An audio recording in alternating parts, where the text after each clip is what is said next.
The story follows Adonijah, whose name literally means eternity. She was born a princess daughter of the emperor and the late empress, Diana, who died giving birth to her. Before her death, Diana left her baby a mysterious magical kiss, though no one knew exactly what kind of power it carried. After losing his wife, the emperor went completely off the rails. He ordered everything she ever touched to be burned and destroyed. The only thing he spared was the baby, Adonijah. But instead of love, she got the royal cold shoulder. Her father ignored her, so the servants did the same, figuring, if even the emperor doesn't care, why should we? Even as a baby, Adonijah had strange experiences. She once wandered into a magical world where a voice called out to her. There, she found a book that showed her entire life, everything that would happen to her. Shocked, she read that one day she'd be accused of black magic, and her own father would lock her away in a tower forever. Every night, her father's icy stare haunted her dreams. The only warmth in her life came from Lillian, a kind-hearted servant who had once been her mother's friend.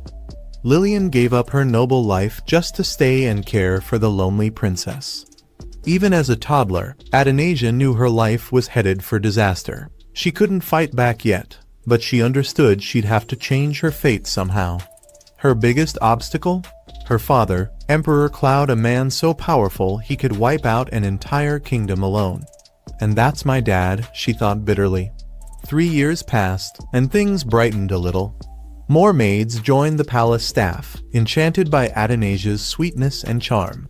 But among them was one greedy maid who only cared about stealing treasures that once belonged to the late empress. When Adonijah asked what she was looking for, the maid brushed her off, assuming she was just some random gardener's kid, and told her to show her where the gold was. Adonijah, realizing the woman's intent, mischievously led her to fields of sunflowers and wheat instead. Then, pretending to be helpful, she innocently mentioned that there were still utensils decorated with gems left in the palace. The maid fell for it, thinking the little girl was her partner in crime. She started stuffing jewels into bags, and that's when Adonijah struck. She grabbed the jewelry first, and when the woman tried to attack her, the princess hurled all the decorations at her. The commotion brought the other maids running, who caught the thief red-handed. But Adonijah knew it wasn't just luck. In the book of her future, she'd seen this same maid try to rob and stab Lillian. By acting early, she'd saved her caretaker and secretly kept the jewels for herself, knowing she'd need them one day. Meanwhile, Emperor Cloud remained as cold as ever. When his assistant, Felix, reported the incident and mentioned that his daughter had bravely stopped a thief, the emperor didn't even flinch. Somewhere far away, a man sensed that the destiny of the entire empire was beginning to change and that its source was inside the palace. Adonijah realized she wasn't the main heroine of this story, just a side character. And when she turned 12, things would only get worse. She'd meet her half-sister Jeanette, a beautiful, elegant girl blessed with magic and possibly their father's love. Adonijah didn't want that future, the rejection, the exile, the pain. So before her 8th birthday, she started hoarding coins and jewels, planning to run away with Lillian one day. She even hid gems in kitchen utensils, though that sometimes left her covered in chocolate after snacking on sweets. One day, while washing her hands at a fountain, she caught her reflection, her mother's face, but her father's eyes. Maybe he hates me because I only got his looks, not his magic, she thought. She wandered into the forest to hide her treasures, scaring off a squirrel in the process, but when she returned later, she found the same squirrel digging up her stash. Panicking, she bribed it with a peanut and went deeper into the woods, where she discovered a strange underground vault filled with little golden cherubs. She bit one to check, yep, real gold. And that's when she ran straight into her father, Emperor Cloud himself. It was their first real meeting. The emperor froze, stunned by how much she looked like the late empress. Adonijah, on the other hand, was terrified. This wasn't supposed to happen until she was 8. Cloud's face gave away nothing, and even his aide Felix seemed nervous. Then, breaking the tension, the emperor casually commented that she was a bit chubby and tugged at her cheeks. Finally, he ordered Felix to prepare tea because, apparently, the mighty emperor had decided to have tea time with his daughter. Something sweet was served. Adonijah barely touched her dessert, too stunned by the man before her. Sitting right in front of her was the man who, according to the book of her fate, would one day hate her, accuse her of witchcraft, and lock her in a tower. Yet here he was, calmly sipping tea. Cloud watched his shy daughter in silence until she quietly confirmed she could speak. Felix tried to ease the tension by saying children were often shy and got kicked out so father and daughter could talk alone. Cloud commented on her name. Adonijah, eternity and immortality. Worthy of a royal heir. He even admitted envy. Despite killing his tyrant brother to take the throne, his own name felt less noble. Remembering the late Empress Diana, who'd chosen the name, softened him. When he asked who taught her manners, she proudly said, Lillian. Cloud recalled the maid begging to raise the child and had agreed without thinking. Then came the tense question. Do you know who I am? Adonijah froze. Felix had told her to say, Your Majesty, but she blurted, You're my father, expecting punishment. She panicked, but Cloud's eyes lit up with joy. Later, Felix returned her to the worried servants, announcing that the emperor wanted to see her again, shocking everyone. When Cloud summoned Lillian and Adonijah, he thanked the maid for raising his daughter, claiming royal duties had kept him away, but that Adonijah would now live by his side. Everyone rejoiced except Adonijah, who still suspected her father might be a demon in royal robes. Her life changed overnight. Daily tea with the emperor, luxurious treatment, and new clothes. Yet she clung to her secret plan to escape before turning 8, taking her saved coins and jewels. Cloud, meanwhile, grew intrigued by her.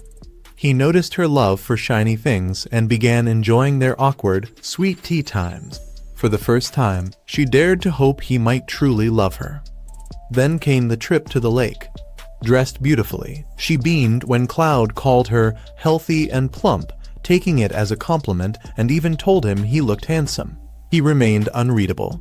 They boarded a small boat, though Adonijah couldn't swim. As Cloud steered the boat with magic, she admired his radiant golden hair and wondered if her blue eyes matched his. Then she spotted a glowing lotus, reached for it, and fell into the water. Dragged down by weeds, she thought it was the end, until Cloud dove in and saved her, drying her instantly with magic. Calm but firm, he declared, Tomorrow, I'll teach her to swim. I won't let her be defenseless again. Later, Lillian explained that the glowing lotuses were magical traps, affecting only those without magic, making Adonijah the most vulnerable in the palace. That night, Cloud returned to the lake, where the lotuses formed an illusion of his late wife, Diana. For the first time, he admitted he no longer hated his daughter. The next morning, Adonijah awoke to chaos, a crowd of servants kneeling, newly assigned to her service. Even Felix knelt, pledging himself as her temporary personal guard. Little Adonijah dreams of someone with a familiar face, though she can't remember who it is. When she wakes up, she realizes she's being carried by Felix, who cheerfully tells her that His Majesty wants to have breakfast with her. Adonijah blinks in confusion. Why would the emperor himself want breakfast with her?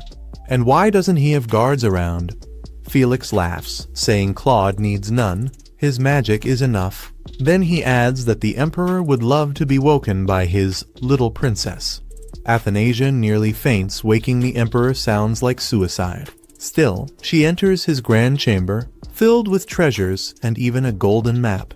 She spots Claude sleeping in a chair and notices a portrait of a man who looks just like the one who banished her in her dream. Mischievously, she pinches his cheeks, but when he stirs, she panics and hums a lullaby somehow. It puts him back to sleep. Later, Claude wakes with slightly red cheeks, and Adonijah awkwardly tries to talk about the palace. He smiles faintly and lets her explore freely. Felix then announces a nobleman's arrival, and before Adonijah leaves, Claude casually tells her to have breakfast with him every morning to her surprise. Exploring the palace, Adonijah searches for a portrait of her mother, Diana, but finds only unfamiliar faces. Finally, she discovers a burned painting bearing her mother's name. Nearby, nobles gossip cruelly about her lack of magic and her mother's lowly background. Before they can mock further, Claude appears, his icy glare silencing them. He orders that Diana's name never be spoken again. Hidden, Athanasia realizes how deeply her mother's memory pains him. That night, she stares at the ruined painting, hums her lullaby, and falls asleep. The next morning, she joins Claude for breakfast again, trying to appear confident. He mostly listens in silence. When she tastes his tea and says, "It tastes like flowers blooming in my mouth," Claude freezes. Those were Diana's exact words. He quickly changes the subject, and Athanasia realizes she's struck a nerve. Heartbroken, she later burns her drawings of her mother. Meanwhile, Athanasia overhears Felix and Lillian discussing, showing her Claude's memories of Diana. Frightened, she begs them not to, fearing her father will hate her. Felix assures her Claude never hated her or Diana, showing her the palace's magic barrier which only she and Diana can freely pass. That night, Claude sits alone with the restored drawings. When Athanasia visits, saying she missed him, he hugs her and murmurs, "You're becoming bold, just like your mother." He teases her to sing the lullaby again, this time while he's awake. As she sings, Claude's magic fills the room with warmth and light, revealing memories of Diana smiling.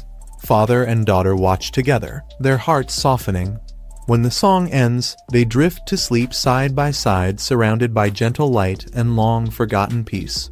The emperor wished to assign Princess Athanasia a study partner, since her powers still hadn't awakened. The Duke wasted no time and offered his son Smart, 3 years older, and apparently everyone's favorite overachiever. But in Athanasia's dreams, that same guy had introduced another girl as the future heir to the throne and used her to climb the royal ladder. Now, in the present, he supposedly liked that same girl too. Athanasia was convinced he just wanted to cozy up to her for power. Before anyone could say more, she cut them off.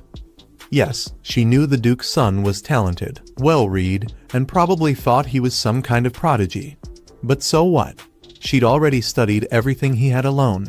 She didn't want foolish friends. No one could match her in studies.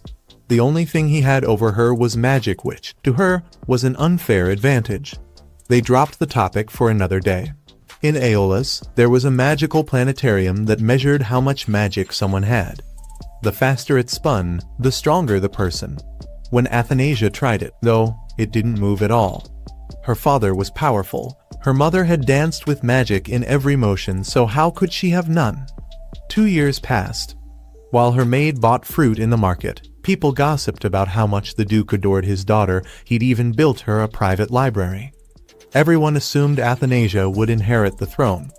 Then a mysterious man appeared. He noticed something strange. The maid wasn't supposed to be alive. Her fate had been rewritten. Soon after, that annoying Duke showed up again. 2 years hadn't changed him much. He worried that the princess still had no classmate and said he knew the perfect one, a girl his own age, whom he had taught personally. Athanasia's heart sank. It was the same girl from her dreams, the one destined to take her place. The newcomer was brilliant, especially in law. The plan was simple: get close to the princess, meet her father, and rise in power. But Athanasia didn't need law lessons. She could recite the whole code by heart. She was a true scholar, and she wanted classmates who were just as sharp. To make her point, she handed the Duke a book in a foreign language, one she had translated herself. "I don't want foolish friends," she whispered. Before heading to the garden, her father gifted her a book she'd long desired, written by a nameless magician and filled with ancient spells.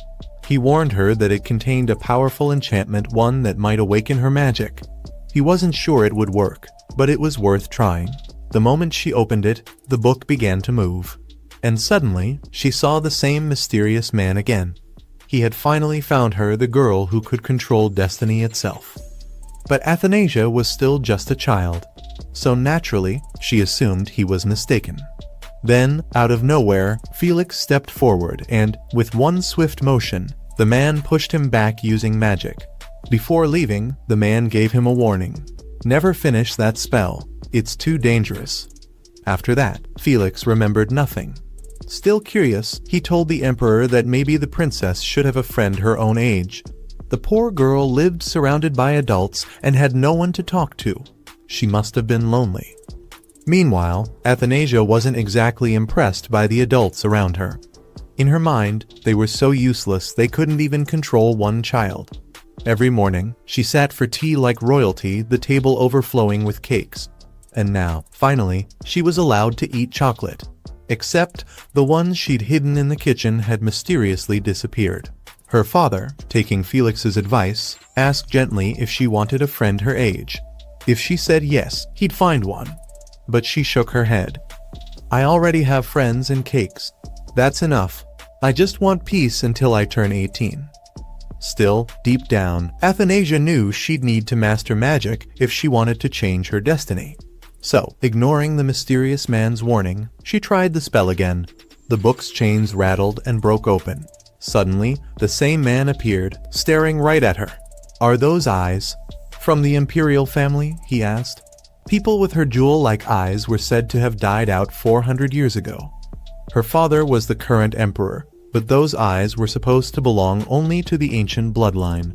The legend said that people with eyes like hers could wield immense power, yet she had none.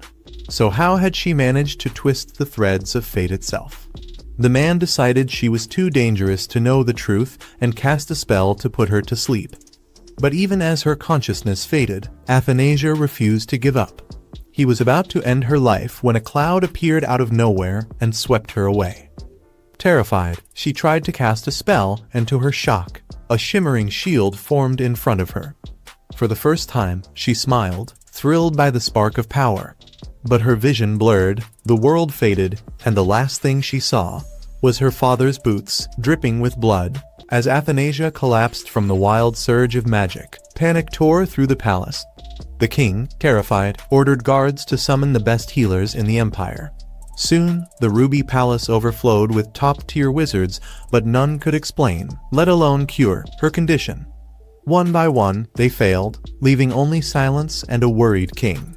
Exhausted, the king stood by her bedside as Felix urged him to rest. But before he could, pain gripped his chest just as Lucas, the confident young sorcerer, entered the room, ready to take control. Meanwhile, in her dreams, Athanasia saw her mother singing softly before Lucas's voice interrupted, urging her to wake. Her eyes flickered open briefly, catching sight of him before she drifted off again. When she finally woke for real, Lucas teased her while she realized the pain in her chest was gone. He smugly revealed he'd saved her without him. Her heart would have exploded. Athanasia stared in disbelief, noticing he looked smaller than usual. When the king, Felix, and Lily entered, relief flooded the room. Lily wept, saying she'd prayed for her every day. Athanasia, touched, was stunned to learn she'd been asleep for a month. The king gently lifted her, asking if she felt pain. She assured him she was fine and asked if he'd worried. Of course he had. Lucas then cut in, explaining her magic had gone berserk and that he'd absorbed the excess to save her. The king anxiously asked if there were side effects. Lucas confidently said no and added that her magic was extraordinarily pure, powerful enough to make her the greatest ruler in history. Everyone was stunned. Lily cried with joy. Felix joked she might rival the king, but Lucas warned her power could surge again since her body wasn't ready. Right after that, he collapsed dramatically. The king rushed to help, but Lucas weakly insisted he was only drained, having used all his strength. The king, moved, promised him a reward and ordered him to stay at the palace to monitor her. Lucas bowed politely, but his sly grin revealed he was faking it. Athanasia saw through the act immediately. Soon after, the king decided she'd move from the Ruby Palace to the Emerald Palace, the traditional home of royal princesses. Athanasia froze. In her dreams, the Emerald Palace belonged to Jeanette, while she remained trapped in the Ruby Palace. Her fate had changed, but fear crept in that Jeanette's arrival might bring the tragedy back. Later that day, Athanasia tried measuring her magical energy, but the device didn't even react. She frowned, doubting all that talk about her immense power. Lucas, lounging nearby and casually eating chocolate, assured her he wasn't lying. He explained that her magic had been sealed to keep her from tearing herself apart. Without the seal, her body would have exploded from the overload. He reminded her that he was the one who saved her and expected a little gratitude. Athanasia wasn't convinced. She eyed him suspiciously and asked why someone claiming to be a great wizard looked like a child. Lucas replied that he'd been asleep for 400 years and was using this form because it conserved energy. Besides, he'd already used most of his remaining power to save her. Still unimpressed, Athanasia accused him of exaggerating his weakness to enjoy palace life and free food. Lucas didn't even deny it. In fact, he admitted that sounded way better than working. Her annoyance grew. She then accused him of stealing her chocolates too. He gasped in fake offense, claiming someone of his caliber would never do that. But before he could finish, she pointed at a tiny creature caught nibbling her sweets. Lucas chuckled and said she was half right, it wasn't him. With a snap of his fingers, a spark of magic hit the little creature, transforming it into a cute, fluffy cat. The creature immediately bolted into her arms for safety. She froze, then recognized it as the same being that had saved her life. Smiling, she thanked it softly. Lucas rolled his eyes and said it only acted on instinct. It was her familiar, a divine beast born from her own magic. Intrigued, Athanasia stroked its fur and asked if it liked sweets. Lucas admitted it did, probably because it shared her sweet tooth. She scolded the creature gently, and Lucas joked that it had learned bad habits from her. When he called it over, it clung tighter to Athanasia, trembling. She laughed, holding it protectively and declaring it was hers now. She named it Raven and asked if it would stay with her. Lucas sighed and warned her not to hold it too tightly. When she asked why, his tone darkened. Raven was made of her own magical energy. The last time she touched it directly, she had absorbed too much and nearly died. If it happened again, she wouldn't survive. Shaken, Athanasia asked what she should do. Lucas's answer was simple: learn to control your magic. The next day, Athanasia practiced magic under her tutor's watchful eye. For a moment, her floating spell worked, then fizzled out. Her tutor smiled awkwardly, calling it progress, though his tone betrayed concern. Later, he told Lily that Athanasia might have reached her limit. No amount of training could push her further. Back in her room, Athanasia sat frustrated, unable to steady her magic. She sighed, wondering what she was doing wrong, until Raven shuffled over. Smiling, she picked it up and teased, "You really do take after me." Then, Lucas appeared on her balcony like he owned the place, claiming he was keeping an eye on her. With a flick, he magically pulled Raven away, saying it was for her own good. Arrogantly, he offered to teach her magic if she gave him Raven, boasting he was better than her tutors. Athanasia refused and demanded Raven back. Before she could argue further, Lucas sensed something and quickly returned it just as the king walked in. Lucas bowed, while Athanasia hid Raven behind her back. When the king asked what she was hiding, Lucas smoothly explained it was a magical creature born from her overflowing energy, one he was studying. The king's face darkened with concern. He asked if that creature had caused her previous collapse. Athanasia tried to explain, but Lucas jumped in again, saying that killing the creature might release unstable magic back into her body. He suggested letting it live under supervision instead. Very noble of him, considering it helped him too. Realizing Lucas was secretly backing her up, Athanasia quickly agreed and begged her father to let her keep Raven. After some hesitation, the king finally sighed and gave in, but only if she held it for 1 hour each day. Athanasia's face lit up with joy as she ran to hug him, saying she loved him. While practicing magic again, Athanasia's spell fizzled, then exploded, leaving her coughing in smoke and frustration. She groaned, wondering who had sealed her magic, until an apple smacked her head. Lucas stood there, unimpressed, scolding her for recklessness and warning that one mistake could kill her. Annoyed but knowing he was right, Athanasia glared at him. Lucas pointed to her shattered spell circle, saying her lack of control could destroy her. Determined, she asked him to teach her, but he refused, claiming he saw no reason to help someone who disliked him. Then his stomach growled. Embarrassed, he admitted he needed to regain energy, but there was no quick fix. Athanasia suddenly realized her overflowing magic could recharge him, sparking an idea for a deal. Soon after, she met her father and Duke Eel, who warmly welcomed her back. She recognized him and thought he sure didn't waste time returning. Felix mentioned they'd been discussing her potential companions. Curious, she asked if that included Duke Snowy's son. The Duke said his son was still abroad, but Jeanette admired her and wished to be her friend. The king assured Athanasia she didn't have to agree, but she smiled, saying it might be nice to have friends. Delighted, the Duke promised to send Jeanette soon just as Lucas barged in, declaring he'd oversee Athanasia's growth. The Duke's smile instantly vanished. Training began and Lucas's methods were brutal. First, he had her channel magic into a pen. It didn't move. Next, potion making her healing potion exploded. So he switched to physical training, making her run laps for stamina, then balance training to synchronize her energy with nature, essentially wizard yoga. That night, he assigned her an overwhelming stack of advanced reading, including spatial analytical geometry. Horrified but resolute, she studied tirelessly. Her days became a blur of dawn runs, endless practice, and late nights studying until she collapsed over her desk. One night, Lucas found her asleep with her magic still humming and quietly acknowledged how hard she was working. A month later, she proudly announced she'd finished her studies and asked for the next step. Lucas stared at her intently, asking why she was pushing herself so hard. She answered simply because her life depended on it, but his expression made her wonder if that was all. Later, while walking with her father, his hair got caught in her hairpin. She gently untangled it, refusing Felix's help, and when he asked how it looked, she smiled and said it was perfect.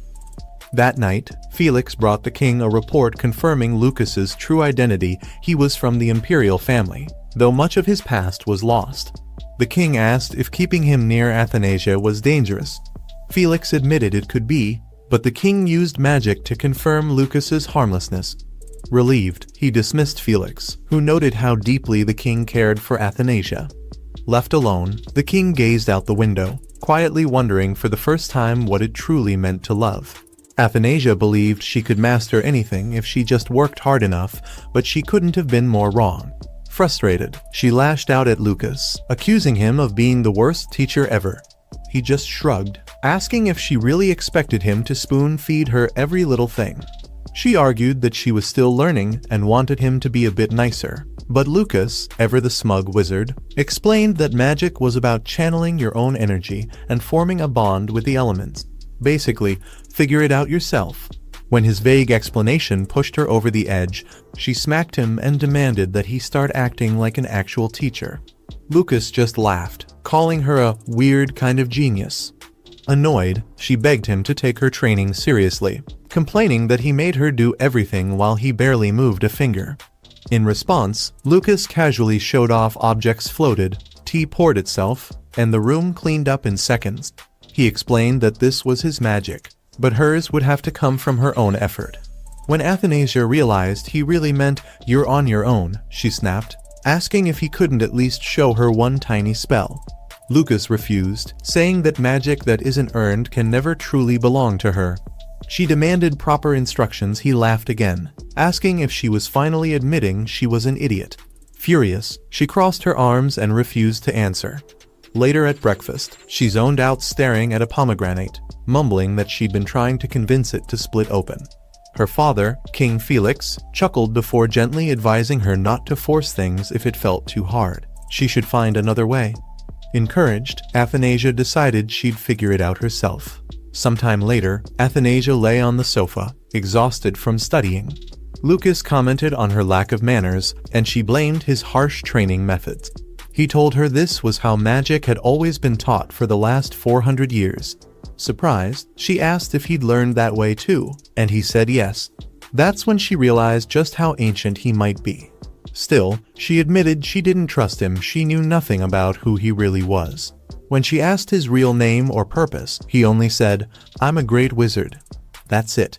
Athanasia called him impossible and muttered that maybe she should have asked Duke Alpheus's son to teach her instead. Lucas raised an eyebrow and coolly replied, "Oh, really?" She compared the boy favorably nicer, more patient, not arrogant like Lucas. Amused, Lucas teased her, saying it sounded like she wanted to be friends with the boy. Before she could argue, he suddenly laughed and teleported her into the sky. Athanasia screamed as she plummeted, completely blanking on how to use magic. Just before she hit the ground, a young boy caught her. Ezekiel, Duke Alpheus's son. Flustered, she apologized, but he just stared at her and asked if she was an angel. Caught off guard, she nervously said yes. But Ezekiel quickly noticed her bright blue eyes, the signature of the royal family, and realized who she really was. Still, he politely called her Lady Angel and asked why she fell from the sky. Before she could explain, his father appeared. Athanasia hid while the Duke scolded Ezekiel for wandering off. The Duke reminded him of his upcoming studies abroad, while Ezekiel worried about leaving his sister, Janet. His father dismissed his concerns, saying family duty came first and hinting that if the princess had liked him, he wouldn't have to leave at all. Hidden nearby, Athanasia realized this was all part of the Duke's plan. After his father left, Athanasia stepped out and asked if Ezekiel was okay. Though he smiled and said he was fine, she could see the sadness in his eyes. She decided to stay a little longer and listen. Sitting together under the quiet sky, Ezekiel admitted he felt trapped by his responsibilities. Being the heir wasn't freedom, it was a cage. Athanasia sympathized, then joked that he should just finish his studies quickly and prove his father wrong. He laughed for real this time, saying she was right, his father's coldness was just tough love. Hearing that, she smiled, admiring his resolve. But before she could say anything more, a magic circle flared under her feet and poof, she was teleported back home. Lucas stood there smirking, saying she looked like she'd had fun and was probably about to stay for dinner. Furious, Athanasia slapped him hard. He blinked, asking what that was for, and she shouted that it was for everything, sending her off without warning, yanking her back, and doing whatever he wanted without caring about her feelings. Lucas casually replied, "Didn't you want to be friends with Snowy's son?" Which only made her angrier. She yelled that he never listened, never helped, and always acted like an annoying know-it-all. On top of that, she didn't even get to say goodbye to Ezekiel. Now he probably thought she just vanished like a rude ghost. Lucas frowned, clearly unimpressed, and began casting another spell. "If it bothers you that much," he said coolly, "you can always go back and explain yourself." Before he could finish, Athanasia snapped, yelling for him not to make things even more complicated. Fed up, she turned away and muttered that she couldn't stand being around him another second. Athanasia, fuming, stormed out of the room. Lily called after her that dinner was almost ready, but she ignored her and kept walking. As she crossed the quiet garden, her anger burned hotter. She swore she wouldn't speak to Lucas ever again. Reaching the lake, she collapsed onto the grass, frustration melting into despair. 2 whole weeks had passed, and she still couldn't use any new magic. Lucas's cryptic words, "acquire it yourself," echoed in her mind, and a chill ran through her. What if her dreams were starting to come true? A soft voice echoed from the lake, freezing Athanasia in place. It was her mother's. The rippling water formed her mother's smiling face, telling her it was okay if she couldn't use magic. Hope filled Athanasia's heart as she reached out, but the image vanished like mist. Suddenly, the lake pulled her under. Tangled roots from the dream lotus wrapped around her legs, dragging her into the cold depths. Sensing the magical disturbance, Lucas teleported to the source. Beneath the water, Athanasia struggled for air, remembering his words, "Magic is the act of using your own energy to command the elements to make them one with your will." Focusing with all her strength, she released a surge of power that formed a massive droplet, lifting her from the lake. Lucas arrived just in time to see her rise. Gasping but glowing with pride, she had used real magic, her own. Lucas feigned indifference. "I wasn't coming to save you. I was just passing by." Catching her breath, Athanasia smiled brightly and thanked him, asking if he'd keep teaching her. He nodded, pretending to be bored but clearly agreeing. As they walked back under the moonlight, Lucas broke the silence. "You really had the nerve to punch me, huh? Brave for someone your size." Athanasia grinned. "What, planning to hit me back?" He sighed. "No, I don't fight children," she smirked. "Funny, you don't look that much older than me." When they reached the palace, Lily hurried over, worried. Athanasia claimed she'd just been lying on the grass, only for her father's voice to sound behind her. "Just lying on the grass, was it?" Felix appeared, eyeing them suspiciously.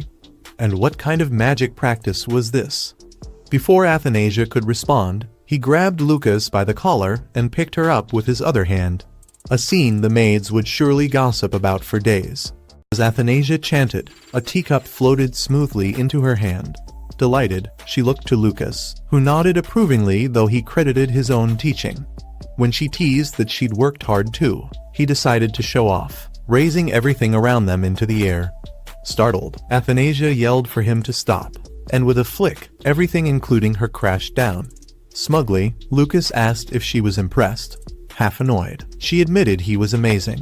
Then he sipped from a teacup hers and she demanded it back. Later, frustrated with her slow progress, Athanasia decided to ask Akil for help and realized she'd never said goodbye to him properly.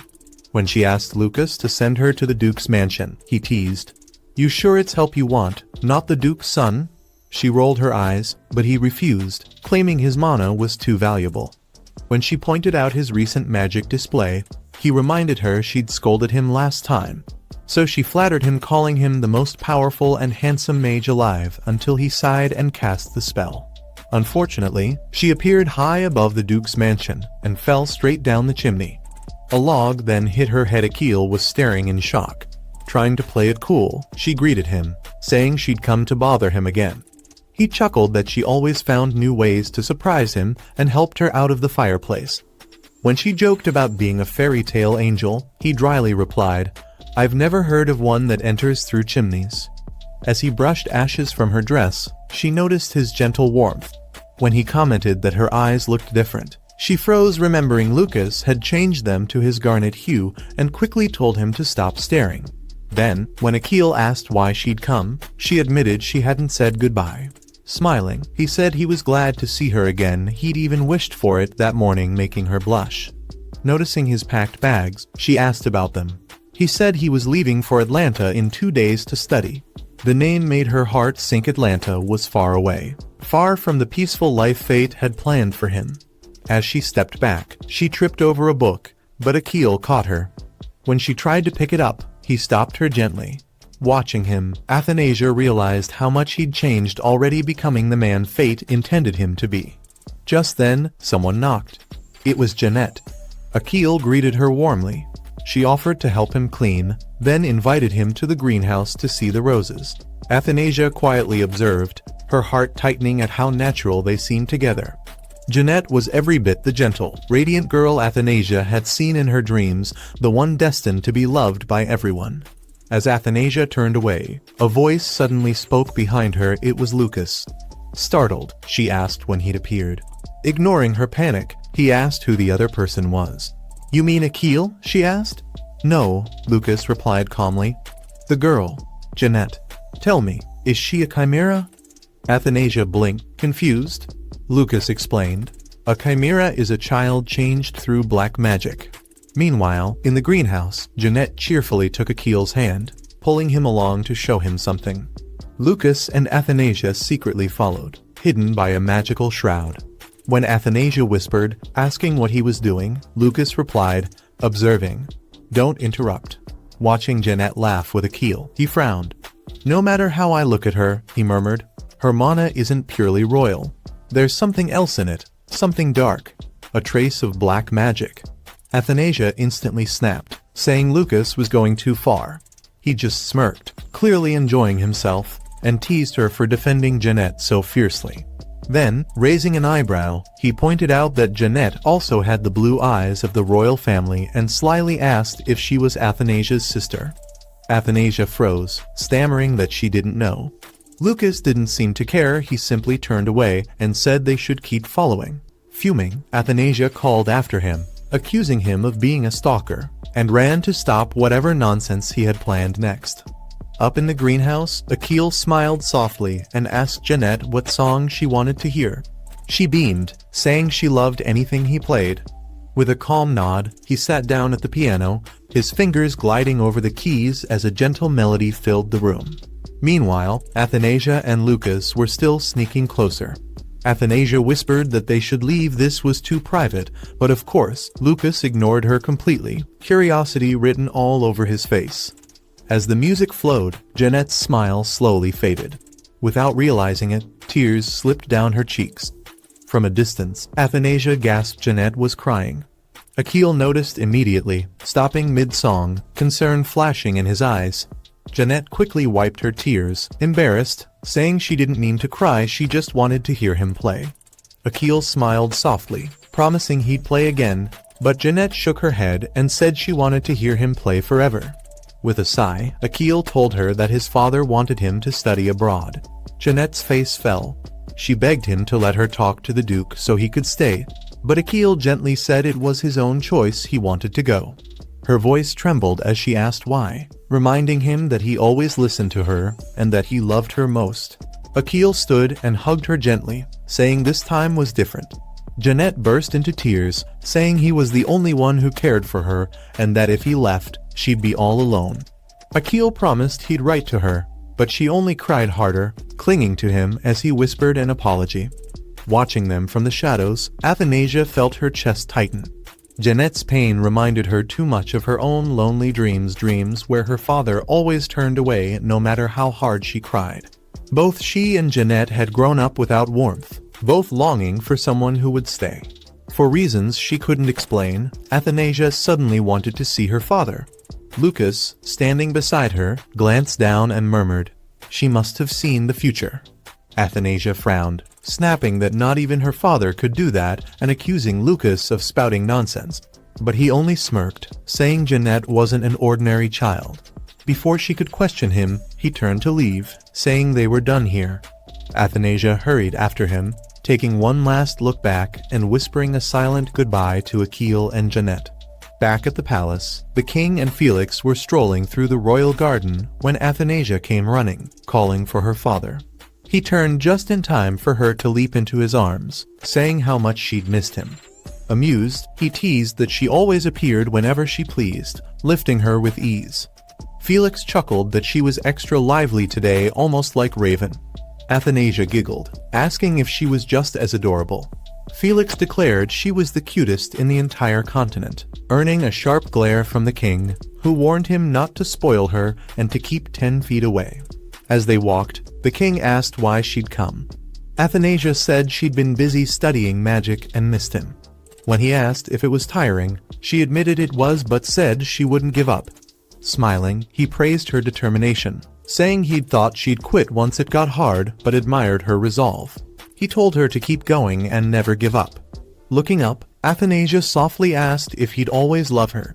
Surprised, he asked why, and she said she just wanted to hear it. Without hesitation, he promised he would. Her face brightened. "Then it's a promise," she said. "Things will always stay this way." That night, Athanasia lay in bed flipping through her hand-drawn picture book of magical worlds, realizing how much had changed. Her father no longer rejected her. Akil wasn't as cold as she'd thought, and Jeanette only wanted love. Maybe her dreams had made her see too narrowly. Meanwhile, Lucas sat alone on the rooftop, gazing at the stars with a faint smile.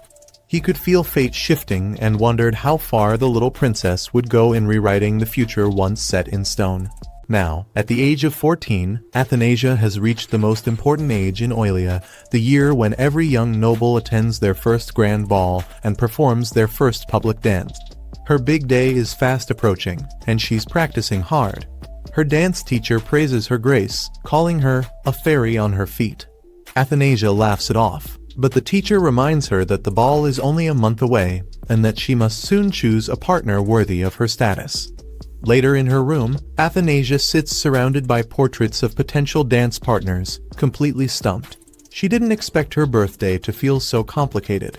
Her father has always gone all out for her birthday's jewels, gowns, even her own private library built just for her, but never his presents. Not once has he attended a single birthday, and deep down she knows why. Her birthday is also the anniversary of her mother's death. As she's lost in thought, Lucas suddenly appears, teasing her about her sparkling collection of partner options. She brushes him off, frustrated that none of them compare to a certain someone. Lucas smirks, saying he knows exactly what's bothering her. She wants her father to be with her on her birthday. He tells her to just ask him directly. Athanasia goes quiet, then softly asks him to leave. The next day, she sits with her father for tea. He asks about her dance practice and partner choice, offering to select one for her if she can't decide. Athanasia quickly declines she'll choose herself. Then he asks if she has any birthday wishes. She hesitates, remembering Lucas's words, and finally gathers the courage to ask, "Could you spend my birthday with me this year?" Silence. Her father doesn't reply. Instead, he asks if there's anything else she'd like. Realizing how hopeless it sounds, Athanasia apologizes and says she's already grateful for the time they spend together, then excuses herself. Outside, Felix joins her and assures her she wasn't selfish, it's normal to want her father there. But he explains that the Emperor has made it a habit to lock himself away every year on that day. Trying to lighten the mood, he asks if she's picked a dance partner. Athanasia jokes, asking if he'd like to dance with her. Felix freezes, flustered, insisting she deserves someone far better. She teases him a little before returning to her room. Later, her maid Lillian hints that maybe Felix meant something else, perhaps the Emperor himself wants to dance with her. Athanasia is stunned. Traditionally, parents leading the first dance had fallen out of fashion, but the thought warms her heart. She recalls her father's words about her partner's reputation and suddenly realizes he wanted to dance with her all along. Determined, Athanasia begins to practice harder. When she stumbles, Lucas catches her mid-fall, joking that she should have protected herself with magic. She snaps back that she doesn't need his help. Seeing her injured feet, he heals them and apologizes for not understanding her feelings earlier. She's surprised by his sincerity, but forgives him on one condition: he has to help her practice dancing. Lucas agrees, and when Lillian sees them together, she's thrilled and rushes off to spread the news. Athanasia gets embarrassed, while Lucas just laughs. He tells her she should take a page out of his book and listen to her heart. She's smart enough to know what it's saying. The next day, they begin a new lesson. Lucas announces that today's test will be about advanced magic theory and warns her to focus. Athanasia finishes it in record time, leaving him stunned.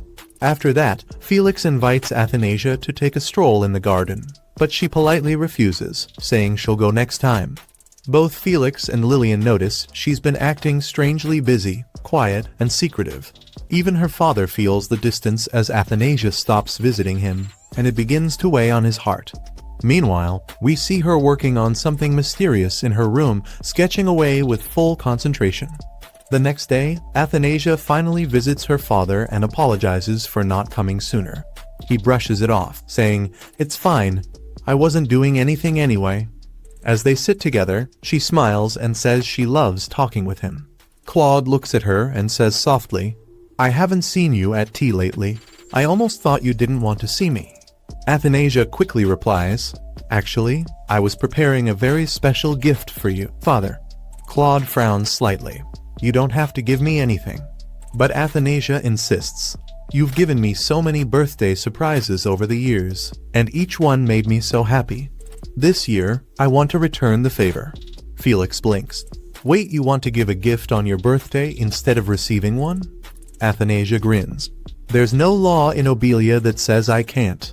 Felix laughs and agrees. "You're absolutely right." Claude chuckles too. "You've always been one of a kind. So, what did you make?"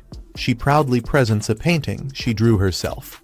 Even with all the beautiful paintings in the palace, something always felt missing. "So, I made this for you. I hope you like it." Felix looks amazed. "So that's why you've been hiding in your room all this time, working tirelessly and even using magical dye?" Athanasia nods. "Yes, I want this painting to last forever." Claude's expression softens. "You've had dance practice, studies, and yet you still found time to paint. You really are diligent." Athanasia looks at him warmly. "You've always wished for my happiness, father. So I hope this gift brings you a little happiness too. And at the ball, I'd like to grant your birthday wish. Will you be my partner for the first dance?" The scene shifts to her birthday celebration. Servants gather around, smiling and saying, "Happy 14th birthday, Your Highness." She thanks them all, invites them to enjoy cake, and shares the moment with pure joy. Later, back in her room, she sighs happily. Today was such a wonderful day. Then Lucas appears, fashionably late. She teases him. "You're late. Where's my birthday gift? Don't tell me it's another crow." Lucas smirks. "I'm a great magician, not a free one. Now close your eyes and count to 3. She does, and when she opens them, glowing bubbles of light float in the air like magic fireworks. Athanasia gasps in awe. Lucas grins. So? Impressed? She smiles brightly. Thank you, Lucas. It's beautiful. As she watches the lights fade, Athanasia thinks to herself, so much has changed over the years. I've met so many kind people, and I'm truly grateful. I can finally say, I'm happy. I just wish I could share this happiness with my father, too. The episode closes with Claude sitting alone, gazing at Athanasia's painting. He remembers her saying, "You don't have to do that." And her heartfelt reply, "Why not? I'm your daughter. I want to do something for you too." His expression softens as another memory surfaces, little Athanasia once saying, "My mother and I will always be by your side." We start with a dramatic entrance at the palace ballroom.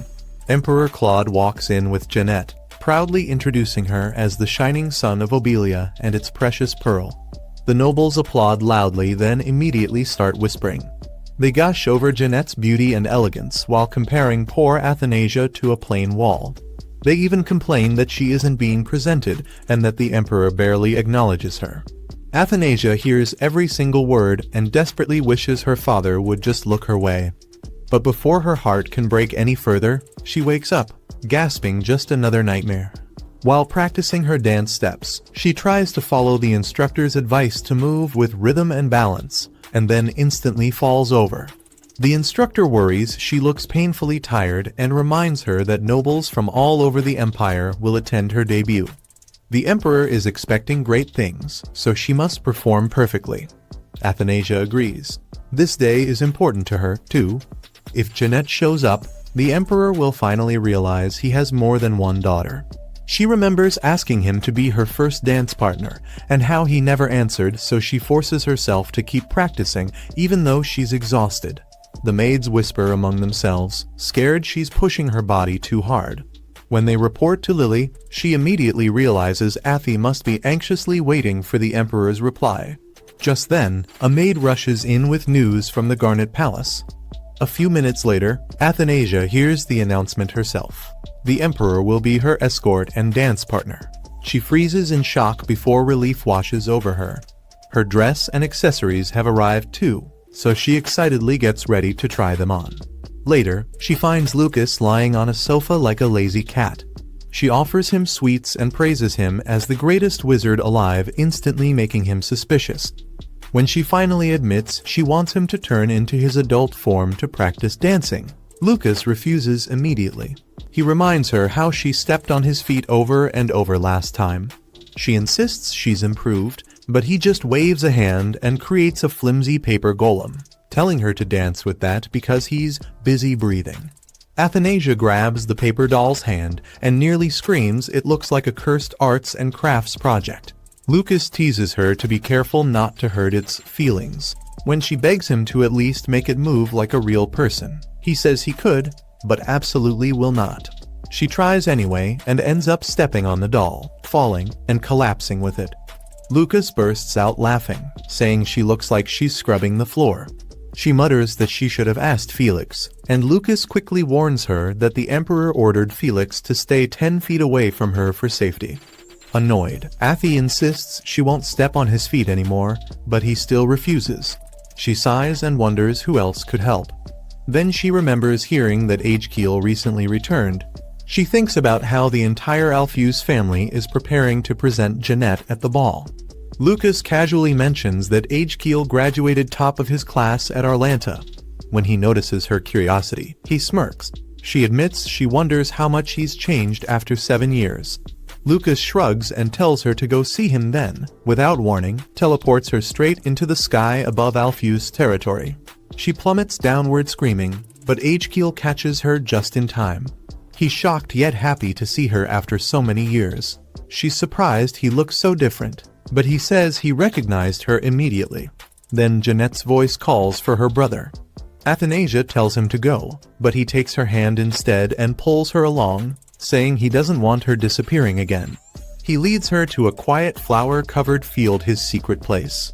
He explains that he comes here whenever he wants to be alone and asks if she likes it. Athanasia admits it's beautiful. Agekiel then reveals something unexpected. Ever since their first meeting 7 years ago, he has visited this spot every single day. Even while studying abroad, he returned twice a year without fail, though he can't explain why their brief meeting affected him so deeply. To change the subject, Athanasia asks about his time in Arlanta. He explains that at first it was rough. Other students whispered that he was just an Obelian duke's son with no real skill. Even though he studied Arlantian in advance, everything fell apart when he tried to use it, and people mocked him. So he worked twice as hard to keep up. On graduation, he finished early, earned top honors, and was even encouraged to stay and continue studying, but he needed to return home to eventually take over his family's house. As they walk, Athanasia tells him he's amazing. He explains that as the heir, he must avoid bringing shame to his family. She's surprised because he always seemed so relaxed. She realizes he also carries heavy burdens just like everyone else, and she reminds herself that she must try her best too. Akil finally admits there was one more reason he worked so hard. He gently tucks a flower into Athanasia's hair and says he didn't want a certain someone to slip out of his reach while he was away from Oilia. Before she can even process that line, a teleportation spell suddenly kicks in. As she starts floating upward, Akil panics and asks if she's leaving him again, promising that next time he will come to her instead. Athanasia thinks about him for a brief moment, then poof, she vanishes and drops straight back into her room. Lucas is waiting there, looking like someone stole his snacks. Frustrated, Athanasia complains about being tossed around like a magical parcel. Though honestly, she's a little relieved because that moment with Akil had her heart doing backflips. She asks Lucas if he's angry, and he casually says he's just in a bad mood. She protests that she should be the one upset, but Lucas just walks up, flicks her forehead, and strolls away saying he feels better now. Athanasia is left staring at him like he's a very confusing puzzle. That afternoon, she practices her dance steps again. The instructor reminds her not to lose focus and cheers when she completes the routine perfectly. He tells her her dancing is spot on today and begs her to keep the same energy at tomorrow's debutante ball. Later that night, Athanasia sits quietly and asks Lily if people will accept her as a princess at the ball.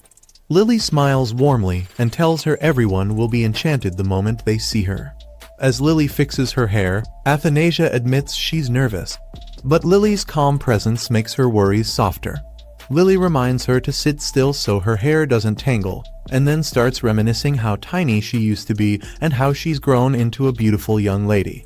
Athanasia blushes and asks why Lily is suddenly showering her with compliments.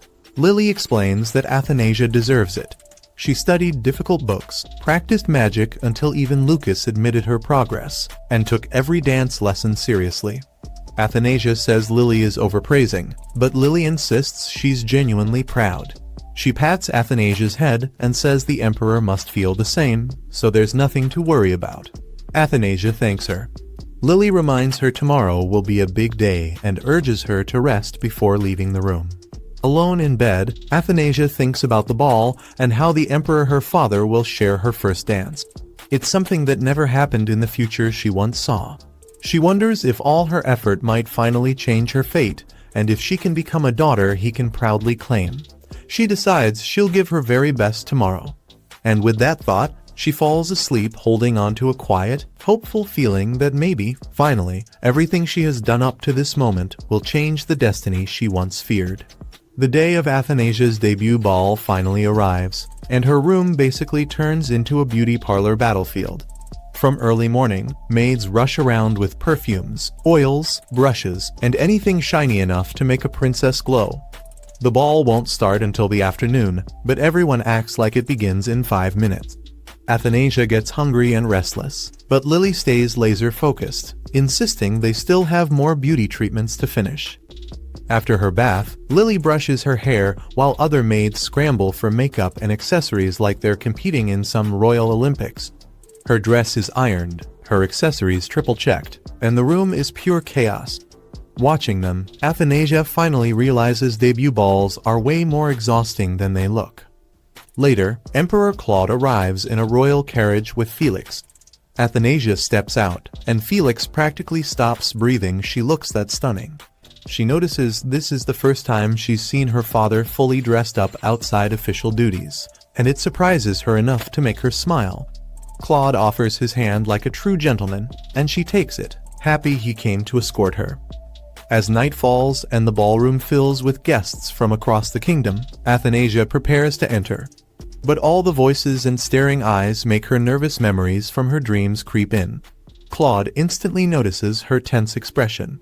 She tries to pretend she's fine, but he knows better. He even jokes about making everyone keep their heads lowered, which scares the soldiers nearby. Athanasia quickly refuses and assures him she'll be fine as long as he's beside her. Claude accepts that, and she manages a calm smile. Elsewhere, Jeanette waits anxiously. Duke Alpheus enters and tells her the ball is starting soon. She asks if she'll really meet her father and sister today. He promises he'll choose the perfect moment to bring her back into the imperial family. She thanks him with watery eyes, and he tells her to simply wait. Back in the ballroom, Athanasia enters with Claude, and instantly the whole atmosphere changes. Guests whisper, swoon, and stare. Some can't take their eyes off the emperor's regal presence. Others are mesmerized by Athanasia's beauty. She waves gently, keeping her calm princess composure. At the center of the ballroom, she and Claude bow and start the ceremonial dance. She remembers her instructor's praise, but nerves strike, and she accidentally steps on Claude's foot. He doesn't react at all, like his feet are made of steel. Guests murmur about how elegant the pair looks, like a picture come alive. Claude quietly teases her about the misstep, but then reassures her to just follow his lead. She focuses and the dance finishes beautifully. Claude praises her and sends her off to enjoy the evening. While chatting with girls her age, Athanasia spots Duke Alpheus and wonders if he's planning something. Memories from her dreams return, especially the moment he introduced Jeanette in front of everyone. Before she can worry more, several boys ask her for a dance. Overwhelmed, she steps back right into someone behind her. It's Aijkiel. He steadies her, politely tells the other nobles she already promised him the next dance, and they instantly scatter. Athanasia accepts his invitation, and they glide across the ballroom. Up on the balcony, Claude watches closely. Duke Alpheus walks over, complimenting the Empire and Athanasia's radiance. He even hints that she could use a friend her age, his foster daughter. Claude shuts that idea down immediately. Alpheus backs off with a smile, but Claude isn't fooled. When Athanasia and Aijkiel finish their dance, he bows and leaves. Athanasia looks up at the balcony, wondering if Jeanette is somewhere nearby. Determined, she steps forward and calls for everyone's attention. She announces a special gift for the son of Obelia. With a graceful gesture, she casts a spell. The ceiling disappears into a starry sky, and a magical image of a living person appears above the ballroom. Claude's expression changes instantly. He recognizes the figure.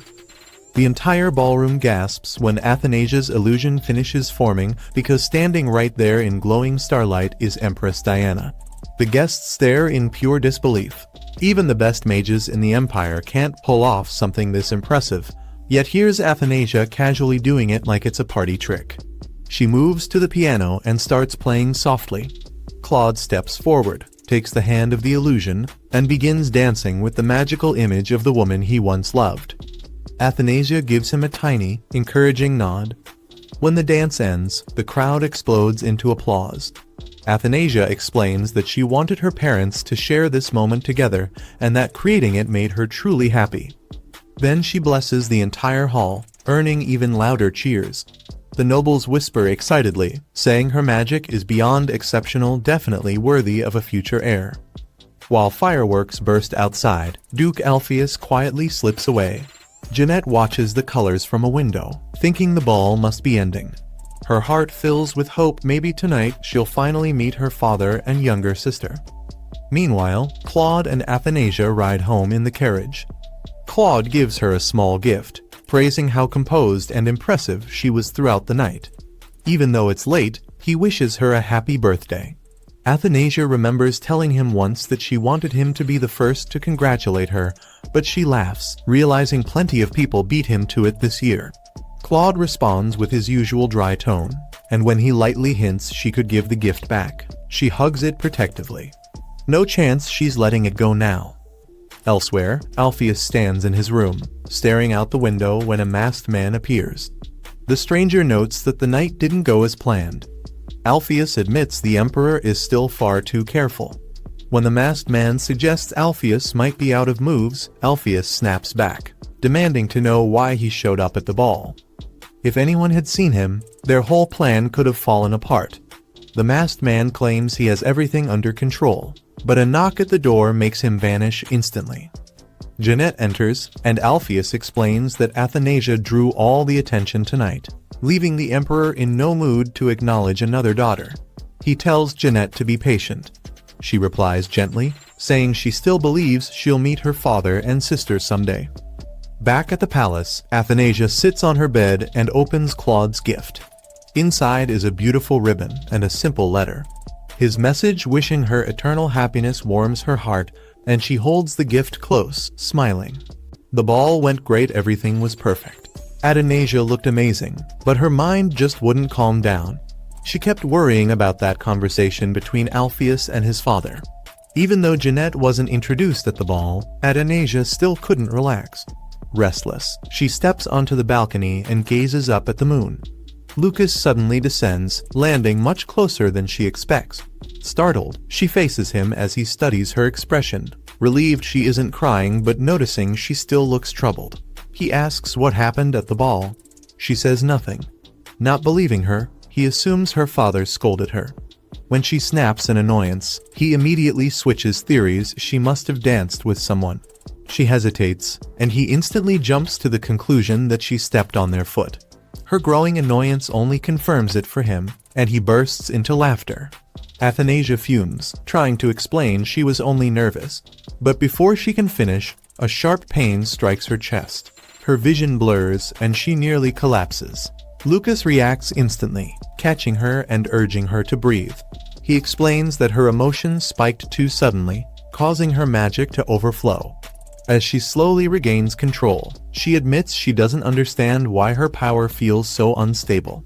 Lucas answers bluntly, she's too weak, and training starts tomorrow. Before she can protest, he ignores her and lifts her with magic, carrying her back inside. He lays her gently on the bed and tells her to rest. As she drifts off, she quietly wonders if he came because he was worried. She wishes him good night, and he gives a short reply. Once she's asleep, Lucas stands beside her, watching. He notes that his magic had only just recovered, yet he used it again because of her. He calls her a weakling in his mind and wonders what she would do if he wasn't around. His thoughts split in two. One voice complains that taking care of her is annoying, a waste of his magic, he has no duty to save anyone. The other voice argues that Athanasia wouldn't survive without him, and that they're friends whether he wants to admit it or not. The first voice refuses to accept that. The second calmly insists he already knows the truth, he just doesn't want to acknowledge it. The argument grows louder in his mind until he finally sighs and clears his thoughts. In the end, he decides it doesn't matter. When Athanasia murmurs in her sleep, he gently uses magic to calm her. He stays beside her a little longer, thinking it's pleasant, and staying briefly shouldn't hurt. The next morning, Athanasia wakes to a mountain of invitations. Lily excitedly explains that nobles throughout the empire are inviting her to parties. Athanasia reads one, surprised, and Lily asks which she'll accept first, mentioning that Marquis' son is handsome and well regarded. When Athanasia asks for advice, Lily tells her that if she only wants to make friends, she doesn't need to overthink things. But Athanasia hesitates.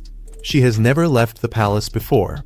Unsure whether she should, she decides to ask her father. While riding a boat with him later, she brings up the invitations. Claude immediately refuses without a moment's thought. His quick answer stuns her. He remembers the young nobles surrounding her at the debut and becomes irritated just recalling it. He repeats that his refusal stands.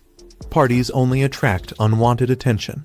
After a short silence, Claude remarks that their little outing was unexpected. Athanasia says the weather is nice and an occasional outing should be allowed. He brings up the time she fell into the water as a child, though she barely remembers it and only recalls that he used to frighten her back then. Then she spots a dream lotus nearby and asks to see it up close. Her plan is simple.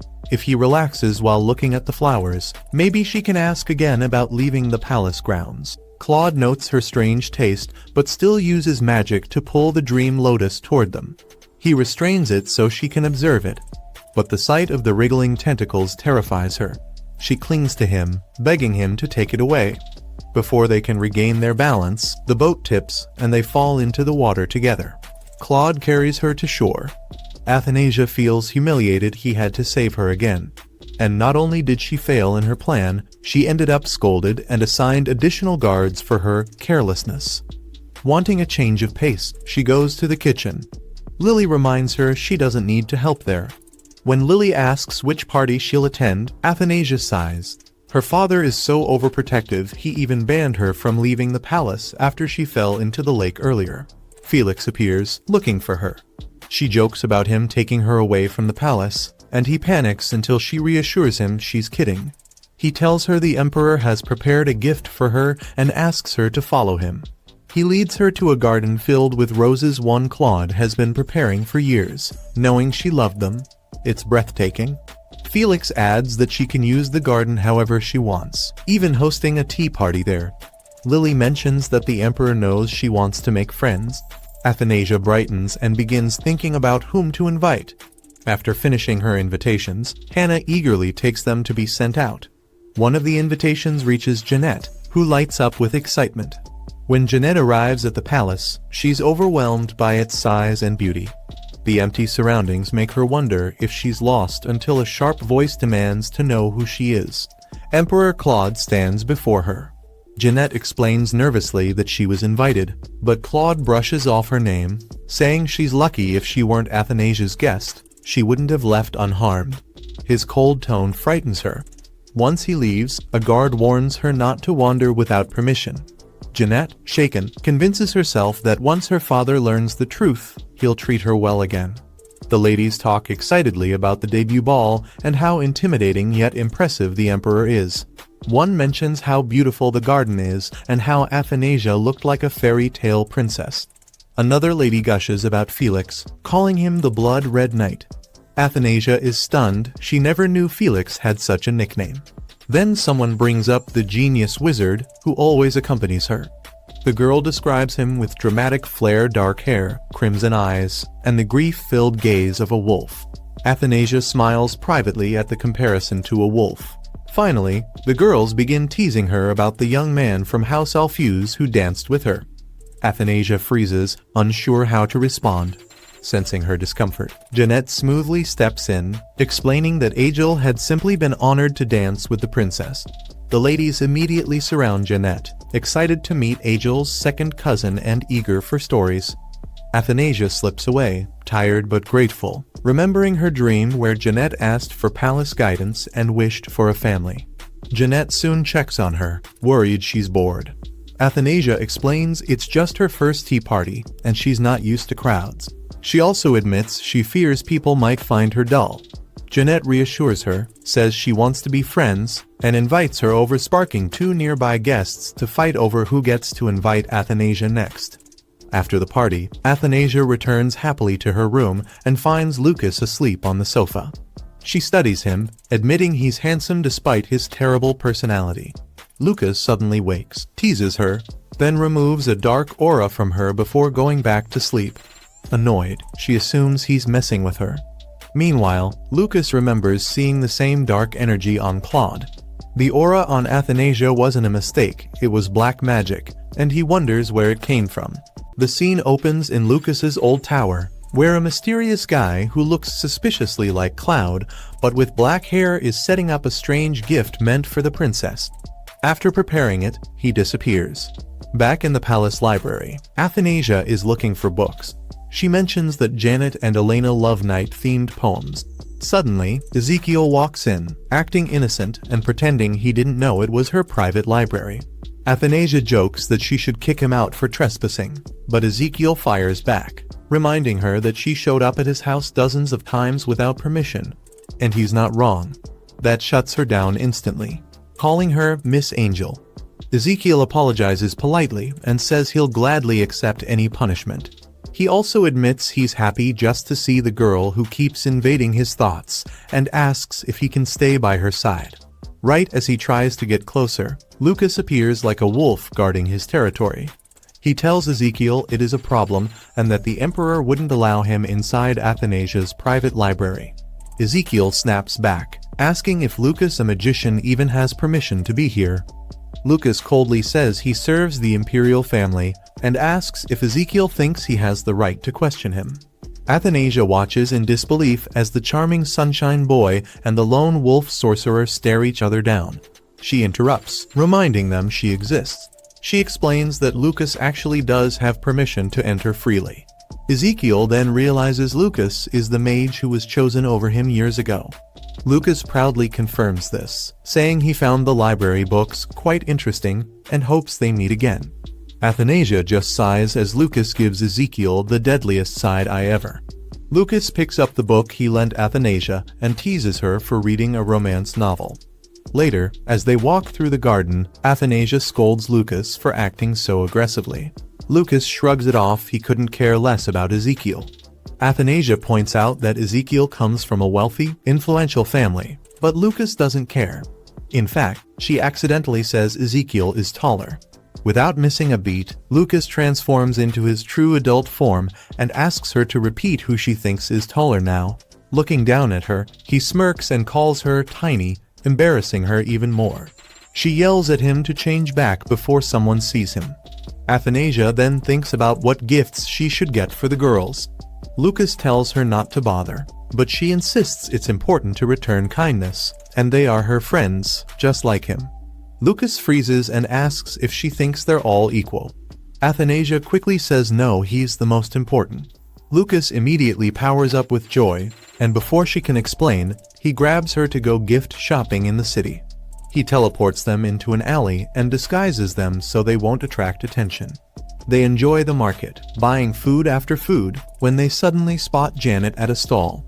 Curious, Lucas uses magic to listen in. Janet is looking for a satin ribbon to give someone she's grateful to. The seller tells her she'll find it in the magical market, but warns her that it's a dangerous place. Janet, determined, heads there anyway. Athanasia panics and says they should follow her to protect her. When they arrive, the magical market is pure chaos, thieves, scams, shady magic everywhere. Janet enters a jewelry shop, but Lucas senses dark magic and tells Athanasia to stay put. While tracking the strange energy, he feels a huge surge of black magic spreading through the entire city. Inside the shop, Janet meets a man who looks just like Cloud if Cloud had a dark, mysterious twin. He examines the ribbon she wants and says it's perfect for a little sister. Athanasia observes him from afar, wondering who he is. Later, as Janet gets ready to go home, the man announces that the princess's trial begins. The gift he created suddenly bursts into a sphere of dark magic, forming a monstrous beast that lunges at Janet. Athanasia jumps in and saves her just in time. Meanwhile, Lucas sees the explosion and sends his familiar to help Athanasia, but he himself gets trapped by the spreading dark mist. Athanasia holds the beast off until her magic starts running low. She uses a binding spell, telling Janet to run. The ribbon and book Janet bought suddenly glow, making the beast go wild. Athanasia rushes Janet into a safe spot and uses herself as bait. She stumbles and almost gets hit, but then a wolf-like figure Ezekiel charges in and attacks the monster. With the opening he creates, Athanasia summons a magical bow and fires a final arrow, destroying the beast once and for all. Janet checks if she's okay, and Athanasia admits she followed her secretly to protect her, begging Janet not to tell anyone. They seal the promise with a pinky swear. Janet gives her the ribbon she bought as a gift, but it's broken. She apologizes, but Athanasia smiles and says the intention is what matters most. Lucas finally shows up. Athanasia yells at him for disappearing while she was fighting for her life. Lucas scoffs and says she shouldn't brag about beating a low-tier monster. She gets even more annoyed, insisting it was still dangerous. Elsewhere, the mysterious Cloud lookalike watches everything through a magical orb. Staring at the blood-red moon, he says he expected nothing less from Cloud's daughter. The next day, Felix brings Cloud bad news. In recent years, magical beasts have been attacking villages more often, especially during harvest season. They don't just hurt people, they steal food. Because of this, Cloud sends more mages and soldiers to protect the farmers. At the same time, Adonijah is very upset with Lucas. During their trip to the city, everything they bought was paid for using magical coins made by Lucas. These coins disappear after some time, which means the shopkeepers were unknowingly tricked. Lucas doesn't think it's a big deal because it was easy to do, but Adonijah strongly disagrees. She wants to pay everyone back properly. She doesn't know how until Felix arrives with tea, sweets, and cakes. Since Cloud is too busy, Felix spends time with Adonijah instead. He tells her about the monster attacks and how busy her father is sending mages everywhere. Felix also says he's there to help her with anything she needs, so Adonijah admits what happened in the city. In the end, Felix gives her real gold coins and personally takes Adonijah and Lucas back to every shop to repay the money. The shopkeepers aren't angry, just surprised. It's the first time they've ever been paid with magical gold. Everyone is tired afterward. Lucas is annoyed, but Adonijah makes her position clear. She won't allow innocent people to be tricked. Next time, Lucas must pay with real money that he actually earns. She also reminds him that the gold came from Felix, so it must be paid back. This makes Adonijah realize something important: money doesn't come from nowhere. So she decides she wants a job. Since mages are being sent to protect farmers, she asks Felix if she can help too. Felix likes the idea but says they need Cloud's permission. Adonijah doubts her father will agree, but Felix supports her. At first, Cloud refuses and tells her to throw more parties if she's bored. But Adonijah doesn't give up. Felix explains that helping the people would improve her reputation, earn trust, and test her abilities. Cloud finally agrees after Adonijah uses her puppy eyes. He sets strict rules. She must stay close to Felix, obey him, and only go where he allows. He sends her to the Ugulta district, the place where her mother was born. Adonijah packs too much, but Lucas puts everything into a small magic bag. Then Lucas has to leave to deal with dark magic, the same kind that once attacked Adonijah. He doesn't know when he'll return and warns her to stay away from Jeanette. Adonijah looks sad. Lucas thinks she's worried about losing control of her magic, but that's not the reason. She's sad because he's her friend and she doesn't want him to leave. These words mean a lot to Lucas. Long ago, someone told him he would die alone. Hearing this makes him smile. He turns into his adult form and leaves. Adonijah watches him go and quietly calls him an idiot. The journey begins. Felix explains they are close to Ugulta, where a powerful magic barrier protects the land from monsters. Even so, the beasts have become more violent, and Cloud believes someone may be controlling them.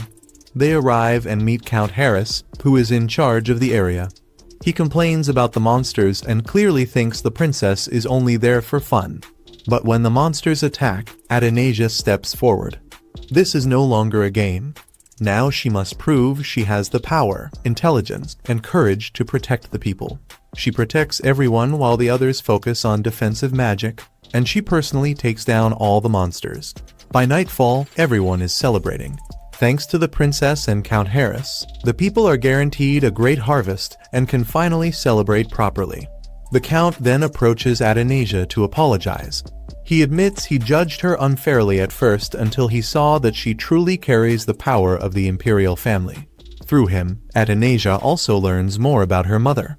Diana was born in this very place, and Count Harris was there when Prince Cloud first met her. 16 years ago, Adonijah's uncle, Anastasius, attacked the empire using dark magic, throwing the land into chaos. Monsters destroyed crops, people starved, and everything fell into darkness. When the people needed help the most, Prince Cloud arrived with massive amounts of food, fought the monsters, and protected everyone. That's where he met Diana. She was healing the wounded, helping wherever she could, and at one point, she even danced with the prince. That was their first real connection, and the moment they fell for each other.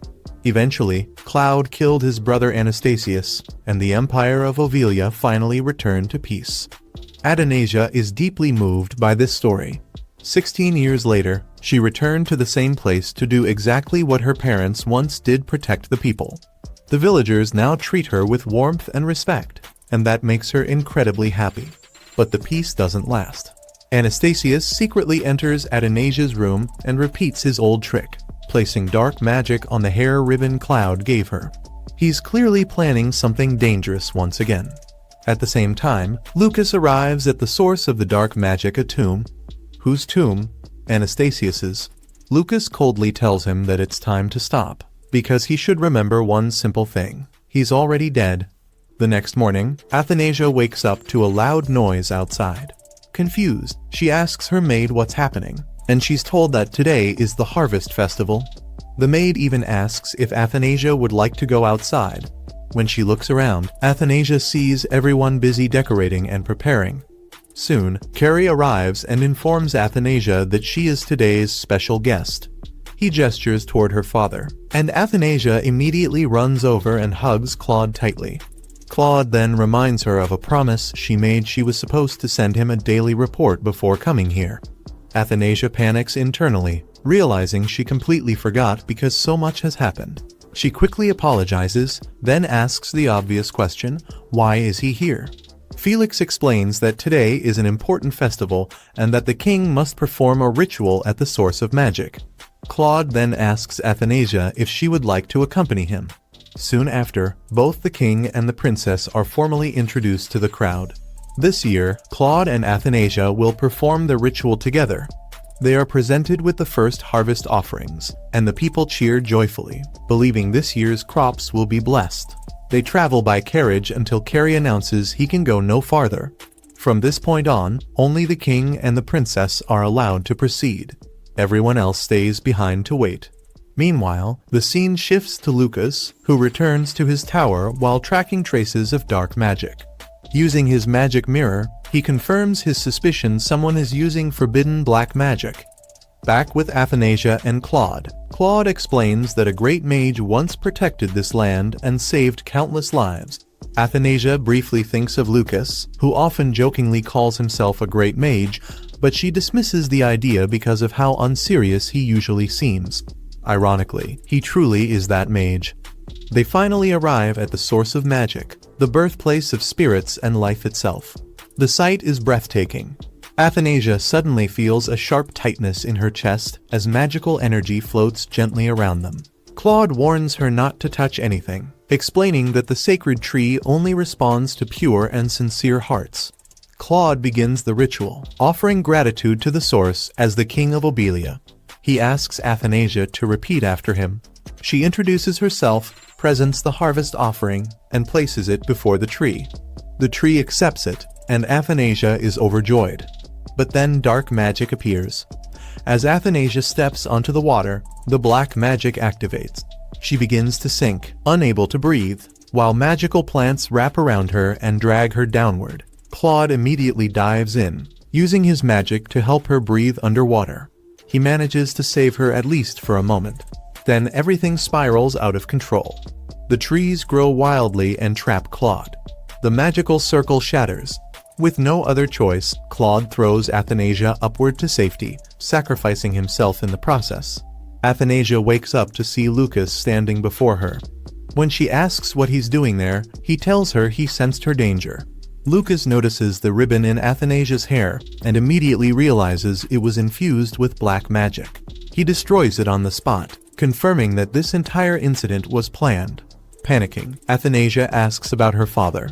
Lucas shows her Claude unconscious, trapped, and sealed within powerful magic. Athanasia desperately tries to wake him, but nothing works.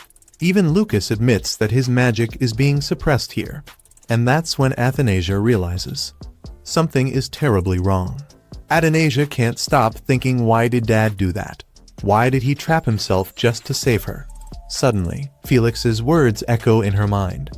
He once said that both Claude and Diana loved her deeply. Claude may never show it, but he cares more than anything. And Diana? She loved Athanasia with her whole heart. That's when Athanasia makes up her mind. She tells Lucas that she wants to enter the barrier. Lucas immediately warns her it's extremely dangerous. Because of the magical water, the purification process has already started. If she doesn't bring Claude out before it finishes, both of them could be erased completely. Athanasia doesn't care. She tells Lucas the truth: her father is the only family she has. Nothing else matters. She just wants to save him. Hearing this, Lucas has no words. He stays silent for a moment, then finally agrees to help. Lucas explains that using his magic, he can guide her close to Claude's mind, but she must come back before the purification ends. With no hesitation, Adonijah enters the barrier, looks toward her father, and promises, "No matter what happens, I'll save you." Inside, Adonijah begins floating through Claude's mind, his thoughts, his memories, and the first thing she sees is her mother. Most of Claude's memories revolve around Diana. The festival scene appears again, Diana dancing beautifully, smiling, while Claude can't take his eyes off her. That was the moment he fell in love. That was also the day Claude met Diana, when she introduced herself. As Adonijah runs through the memories trying to reach her father, she's suddenly swept away again. More memories appear, every single one connected to Diana. Even after her death, Claude never forgot her. Adonijah realizes something painful: her father never spoke about her mother, even though Diana filled his entire heart. Then comes the hardest memory. Claude tells Diana that she must not give birth to the baby. Diana refuses. She tells him, "She's our child." Claude replies that Diana matters more to him than anything, because he knows giving birth will kill her. But Diana chooses Adonijah. The moment from episode 1 appears, Adonijah's birth, and right after that, Diana dies. Watching this, Adonijah panics. Claude completely breaks down. He asks why Diana left him alone, and dark magic begins to surround him. Lucas's voice echoes in Adonijah's head, warning her that she's reached the core area and must hurry. Voices overlap, memories of her mother and father collide. Then Adonijah reaches a door. She opens it and sees Claude sitting alone, exhausted and broken. He asks why she keeps appearing in his dreams. Black magic covers his hands as he admits the truth: without Diana, the world feels like a nightmare. He just wants to forget everything. He uses dark magic on himself to erase his emotions. Adonijah desperately tries to stop him. She doesn't want him to forget Diana. She doesn't want him to forget love. But the world around them starts collapsing. Claude says that life without emotions feels empty, yet he believes this is how he was always meant to be. He seals himself inside a barrier once again. Adonijah cries out, telling him this isn't who he is. She begs him to wake up. No matter what, he has to wake up. Cloud refuses to deal with Adonijah or anyone else. He seals away his emotions using dark magic, and Adonijah desperately tries to break through his barrier, but she can't. Time is running out, and even Lucas is struggling to protect her from the outside. To make it worse, another version of Adonijah from an alternate life appears, the one who fell into dark magic just to get closer to her father and ended up exiled. She taunts our Athi, saying her father never loved her and would never care about her again. In that reality, Adonijah once saw a lively party but felt completely alone, so she left the Emerald Palace. She met Cloud, who ignored her, and Felix told her she could join parties once she turned 14. This darker Adonijah keeps tormenting her, saying her father never showed her love and that when she finally turned 14, the kingdom would celebrate a princess, but not her. Instead, it would be Jeanette. We see how badly Adonijah was treated. Even the maids didn't respect her because they thought a princess without magic was useless. At one point, Adonijah tried to win her father's love by giving him chocolates. But before he could try them, Jeanette tasted them first, and that turned into a disaster. The chocolates were mixed with dark magic and a suspicious poison, so Jeanette suffered, and Adonijah ended up facing Claude's rage. He even pushed her off a bridge. Meanwhile, our Adonijah gets trapped by magical lotus vines that tighten around her, draining her strength. She can't save Cloud, and Lucas is struggling to protect her. Suddenly, a bright light shines on Adonijah's forehead, the same place her mother kissed her when she was born. A powerful magic awakens, and Adonijah hears her mother's voice. Diana appears, covers her with kisses, and finally gets to talk to her daughter. Adonijah admits she doesn't have the strength to save her father. Diana apologizes, saying Adonijah has carried a huge burden since she was young and has done amazingly well. She reveals that she sealed Adonijah's powers, and when Athi was pushed off the bridge, Diana used her magic to rewind time and give Adonijah the ability to see her own future so she could change it. Thanks to her, Afi got a second chance. Now Diana tells her she's strong enough to handle her powers, so Athanasia transforms and regains everything. Lucas immediately senses this overwhelming magic. Athanasia then destroys the dark barrier Claude created. She appears like a glowing angel or fairy, depending on your style, pulls Cloud out of the dark void, and brings him back to reality where Lucas protects them both. However, Athanasia and Cloud don't wake up right away. Lucas enters Afi's dream to talk to her. Athanasia suddenly finds herself standing in a beautiful flower garden, totally confused about how she got there. Then a familiar voice speaks from behind, of course, it's Lucas. He explains that waking her up took a lot of magic, so since she was unconscious, he just decided to meet her inside her dreams instead. Still dazed, Athanasia asks the most important question first. Is my father safe? Lucas calmly tells her that Claude has already been sent back to the palace, and even praises her for saving him before everything was purified. But it wasn't easy. Lucas used so much magic that he literally shrunk back into his child form. Athanasia worries, but he reassures her that he'll recover eventually, he just needs some time. However, the bad news is that the danger isn't over yet. Until the real mastermind behind everything is revealed, peace is just wishful thinking. Lucas also opens up for once, admitting that he used to live completely alone in a tower, caring only about magic and not people, until he met Athanasia. She's actually the first person he's ever called a friend. But since he needs more power to protect her, he decides to leave and grow stronger. Before she can stop him, his body breaks apart into shining drops of water and disappears, asking her to wait for him. When Athanasia wakes up in the real world, Felix and Lily are right beside her, relieved out of their minds because she has been unconscious for 10 whole days. She immediately asks about Claude, and their silence already says everything. Claude is still asleep. Athanasia rushes to him, desperate to wake him up. Even though Lily and Felix beg her not to push herself too hard, she pours her magic into him anyway. Slowly, Claude finally opens his eyes, and then wham, he suddenly hits Athanasia. Claude looks at her with cold, unfamiliar eyes and accuses her of being an assassin. He doesn't remember her at all. Back at the Emerald Palace, Athanasia writes down everything that happened. Claude has lost every memory of her, she's basically under house arrest, and he keeps suffering from terrible headaches. Nothing makes sense: the failed ritual, the missing memories, and whoever is secretly pulling the strings. Missing Lucas, she sends out a magic letter, hoping it finds him somehow. Meanwhile, far away in a freezing land covered in snow, Lucas walks alone toward a glowing world tree shining in the icy darkness. His new journey begins, and the future is unknown, but full of possibilities. After some time, Lily comes by and drops a quiet bomb. Raven has been missing ever since the mana outbreak. That hits Athanasia hard, especially after remembering Lucas telling her she's been avoiding Raven. Now she can't help but wonder, why does everyone keep disappearing from her life? Meanwhile, Felix is fighting a losing battle trying to convince Claude that Athanasia is actually his daughter, and that his current illness is the result of trying to save her. Claude, not buying it. To him, this sounds like the world's worst joke that just won't end. He even says that if his brother Anastasius were alive, he'd be laughing at this nonsense. Still, one thing won't leave Claude's mind: Athanasia calling him Dad.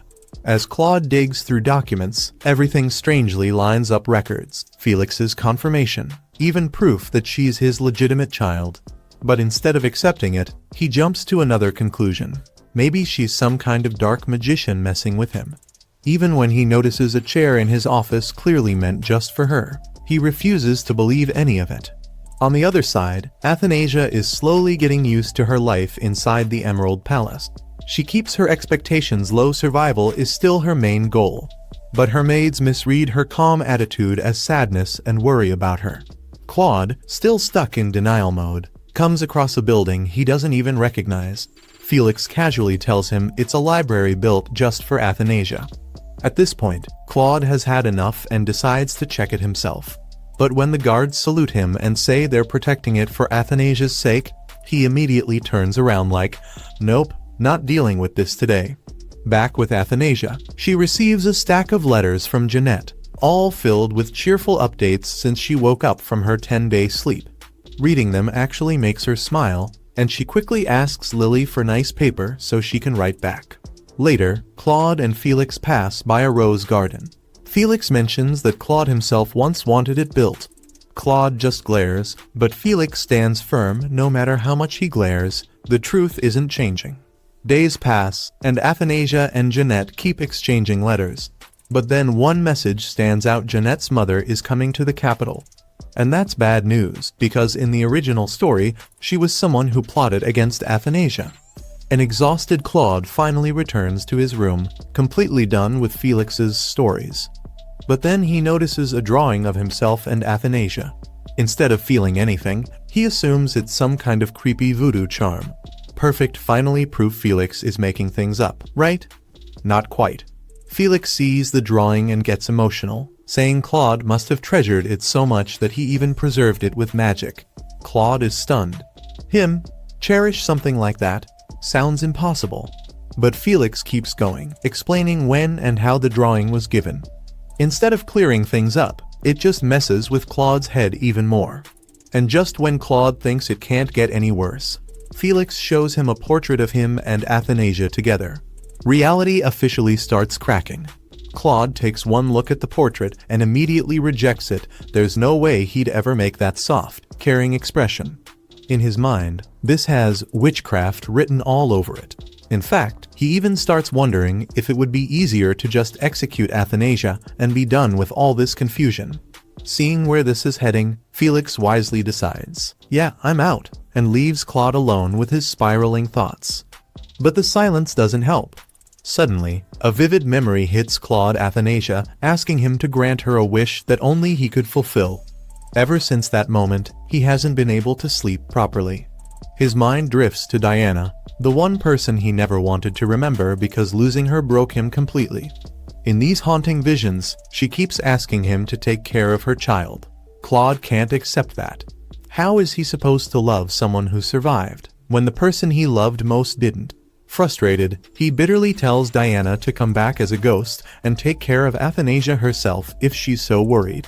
But just as he reaches out to her, she fades away again. That moment says everything. This is why Claude acts so cold. He's already lost too much, and he refuses to go through that pain again. Feeling nothing is safer than risking everything.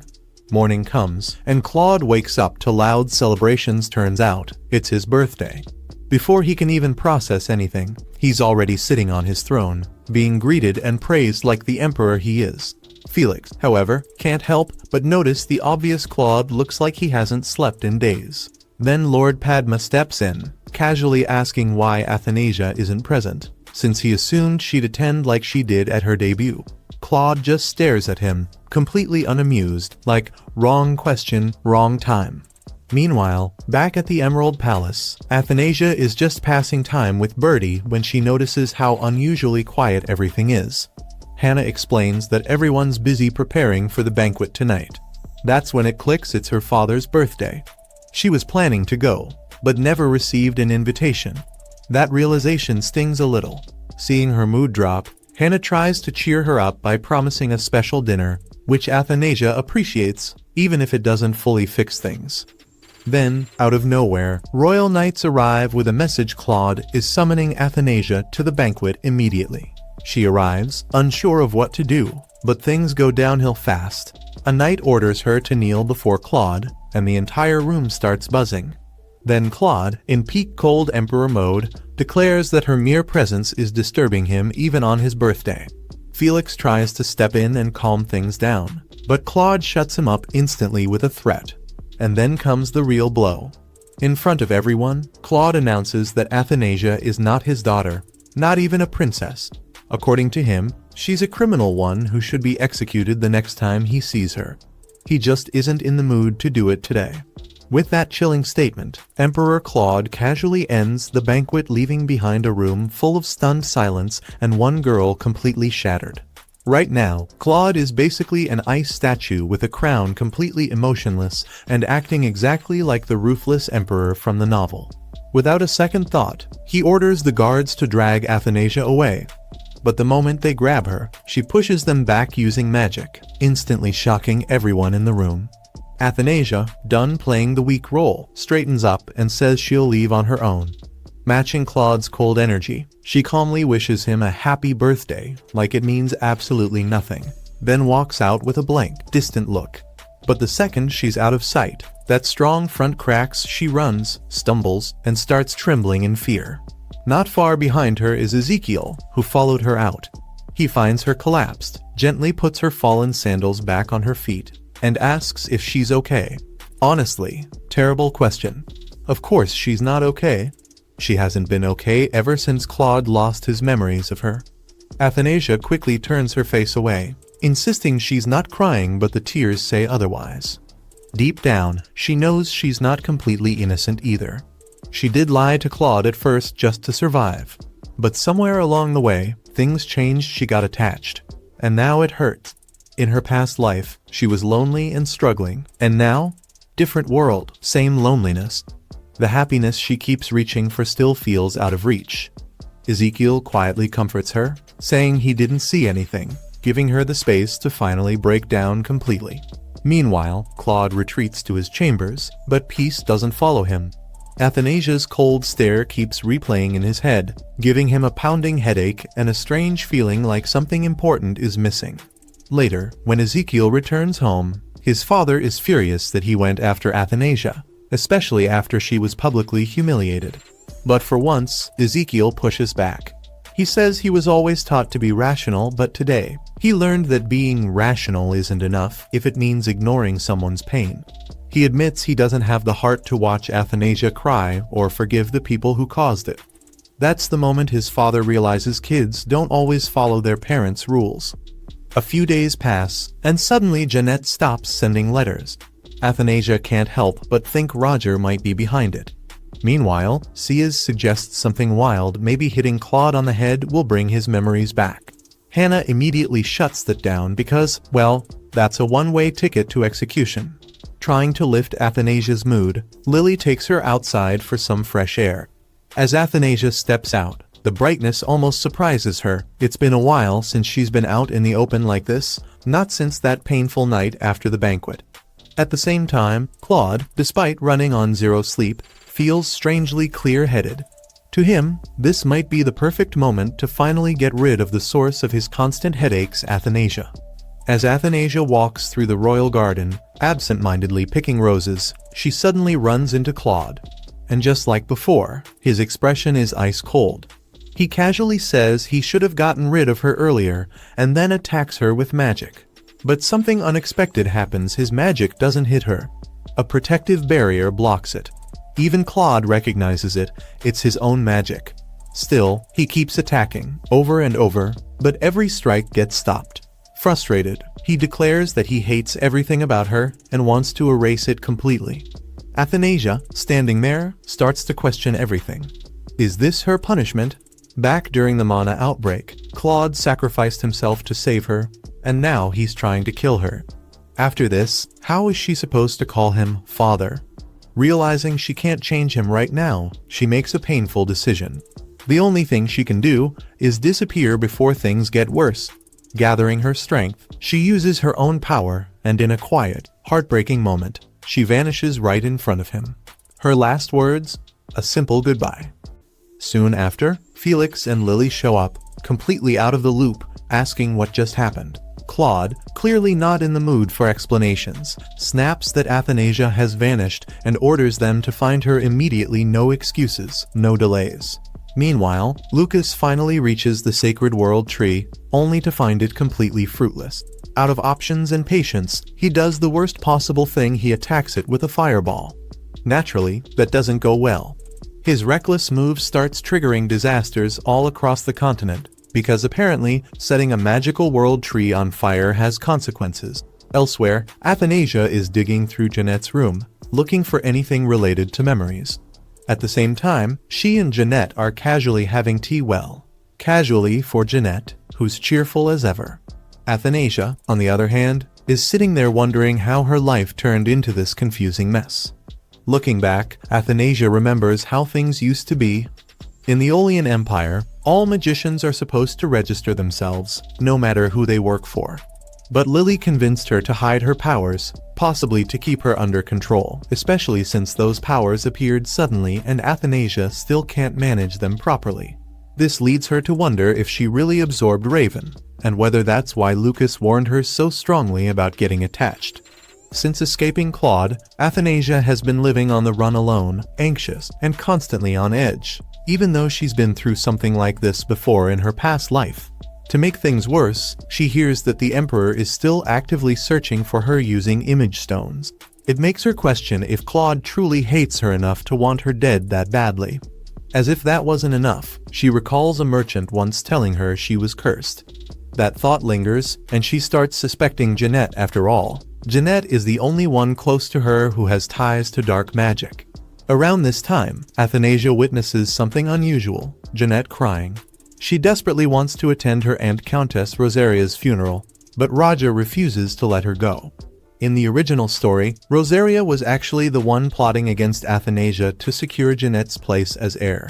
Later, Jeanette finds a letter from Athanasia, suggesting they meet in 3 days. Athanasia herself isn't even sure if sending it was a good idea or just an impulsive decision driven by their brief time as pen pals. Feeling conflicted, Athanasia thinks about how unfair it is that Jeanette can't even see her only family member. This leads her to consider something risky visiting Claude. She figures she can always run away if things go wrong. But before she can even fully commit to the idea, she suddenly teleports straight into his room. There, she finds Claude asleep, surrounded by scattered papers. To her surprise, they're all her drawings, even the ones she never gave him. She also notices he looks thinner, which bothers her. Somehow, despite everything she's been through, she seems to be doing better than him. Claude wakes up, but instead of reacting with shock or anger, he's strangely calm. It turns out he thinks he's dreaming because he's been dreaming about her every day since she disappeared. Taking advantage of the moment, Athanasia asks him directly if he still wants to kill her. Without hesitation, he says yes, going as far as saying he'd tear her apart. That answer hits hard. Upset, Athanasia declares she'll never die by his hands and disappears again, leaving Claude stunned as he realizes it wasn't a dream after all. 3 days later, Athanasia keeps her promise and visits Jeanette. The moment she appears at the window, Jeanette rushes to hug her, overwhelmed with relief and emotion. She admits she was terrified she'd never see her again. This time, Athanasia doesn't pull away, they both hold onto the moment. After that, Athanasia starts visiting Jeanette regularly. They spend quiet afternoons together, enjoying tea like everything is normal. But Athanasia can't fully relax. Her mind drifts back to Countess Rosaria's death, which was supposedly caused by a landslide, something that shouldn't have happened if events were still following the original story. Feeling uneasy, Athanasia suggests they go outside for a change. Both of them have spent their lives trapped, Jeanette in the Duke's estate and Athanasia in the Imperial Palace. For once, they just want to step outside and experience something different. After putting on a disguise, Athanasia takes Jeanette out of the estate using teleportation, and the two casually wander through the market like it's the most normal thing in the world. Athanasia soon notices that Jeanette has gone unusually quiet. Then it hits her maybe Jeanette is already used to this kind of magic by now. Trying to lighten the mood, Athanasia suggests they drop the formalities and act more casually since they're friends now. Just as things start to feel relaxed, a disguised Anastasius suddenly appears and approaches them, recognizing Jeanette. Athanasia is caught off guard, thinking he looks strangely similar to her father. Meanwhile, Anastasius looks at Athanasia and casually wonders if she's the sister Jeanette mentioned when buying a ribbon. That comment instantly puts Jeanette into panic mode. Before the awkwardness can fully settle, a group of kids runs past them. Anastasius casually mentions that the children are heading to a craft shop and offers to guide them there. Athanasia is clearly suspicious, but Jeanette, being far too trusting, follows him without hesitation, leaving Athanasia with no choice but to tag along. Inside the craft shop, Athanasia is immediately distracted by all the interesting items on display. At the same time, Jeanette quietly pulls Anastasius aside and asks him to keep the whole sister situation a secret. As they talk, Jeanette once again notices how much he resembles her father. But when he starts asking more questions, she quickly backtracks, clearly uncomfortable, and changes her tone. Sensing something is off, Athanasia steps in and pulls Jeanette away, deciding that Anastasius is way too suspicious to trust. Later on, trying to lift the mood, Athanasia gives Jeanette a bracelet as a gift, though she worries it might not suit her. That concern disappears instantly when she sees Jeanette's face light up with pure joy as she hugs the bracelet tightly to her chest. As the day winds down, they say goodbye to Anastasius. Athanasia takes one last look at him, and this time, he reminds her of Lucas. Maybe it's the hair. The two girls head back before dinner, already making plans to sneak out again and watch fireworks together next time. Jeanette can't stop expressing how happy she is. She admits that the past few days without Athanasia felt unbearable, and spending time together again means everything to her. Hearing that, Athanasia feels satisfied, wrapping up their secret outing on a warm note. Elsewhere, Lucas manages to grab a branch from the Sacred World tree. Feeling accomplished, he finally leaves, eager to return home, probably imagining Athanasia waiting for him. That night, heavy rain pours down as Ezekiel stops by Jeanette's room to check on her. She gently tells him to rest, knowing he's been exhausting himself searching for Athanasia. Even though she had just spent time with Athanasia earlier, she keeps it a secret, feeling torn but determined to protect her, especially since Athanasia has brought so much happiness into her life. Not long after, Jeanette hears voices arguing somewhere in the manor. Curious, she sneaks out to investigate, and to her surprise, she spots Anastasius again. Roger introduces him as an acquaintance who will be staying at the estate for a while. Caught off guard, Jeanette quickly apologizes for interrupting, saying she was only worried about the noise. Following Roger's orders, she leaves, but not before stealing a nervous glance at Anastasius, clearly worried he might reveal something she'd rather keep hidden. Meanwhile, Roger is not thrilled about how things just went down. Still, Anastasius calmly assures him that he won't reveal his true identity. Roger, however, isn't convinced. He points out that Jeanette is sharp. There's no way she won't notice how much Anastasius resembles Claude. That comment wipes the smile right off Anastasius's face, and he quickly tells Roger to watch what he says. It turns out Roger has been carefully plotting his way into high society, using Jeanette as his stepping stone. But then Anastasius suddenly appeared out of nowhere and casually dropped the bomb that he's Jeanette's father. That alone is bad enough, but the fact that he's alive, even worse. If people find out the truth, everything Roger has worked for could crumble instantly. Naturally, this makes Anastasius less of a guest and more of a problem Roger would very much like to remove. A few days later, Jeanette is quietly sneaking around, clearly hoping to run into Anastasius. He notices her almost immediately and asks what she's doing.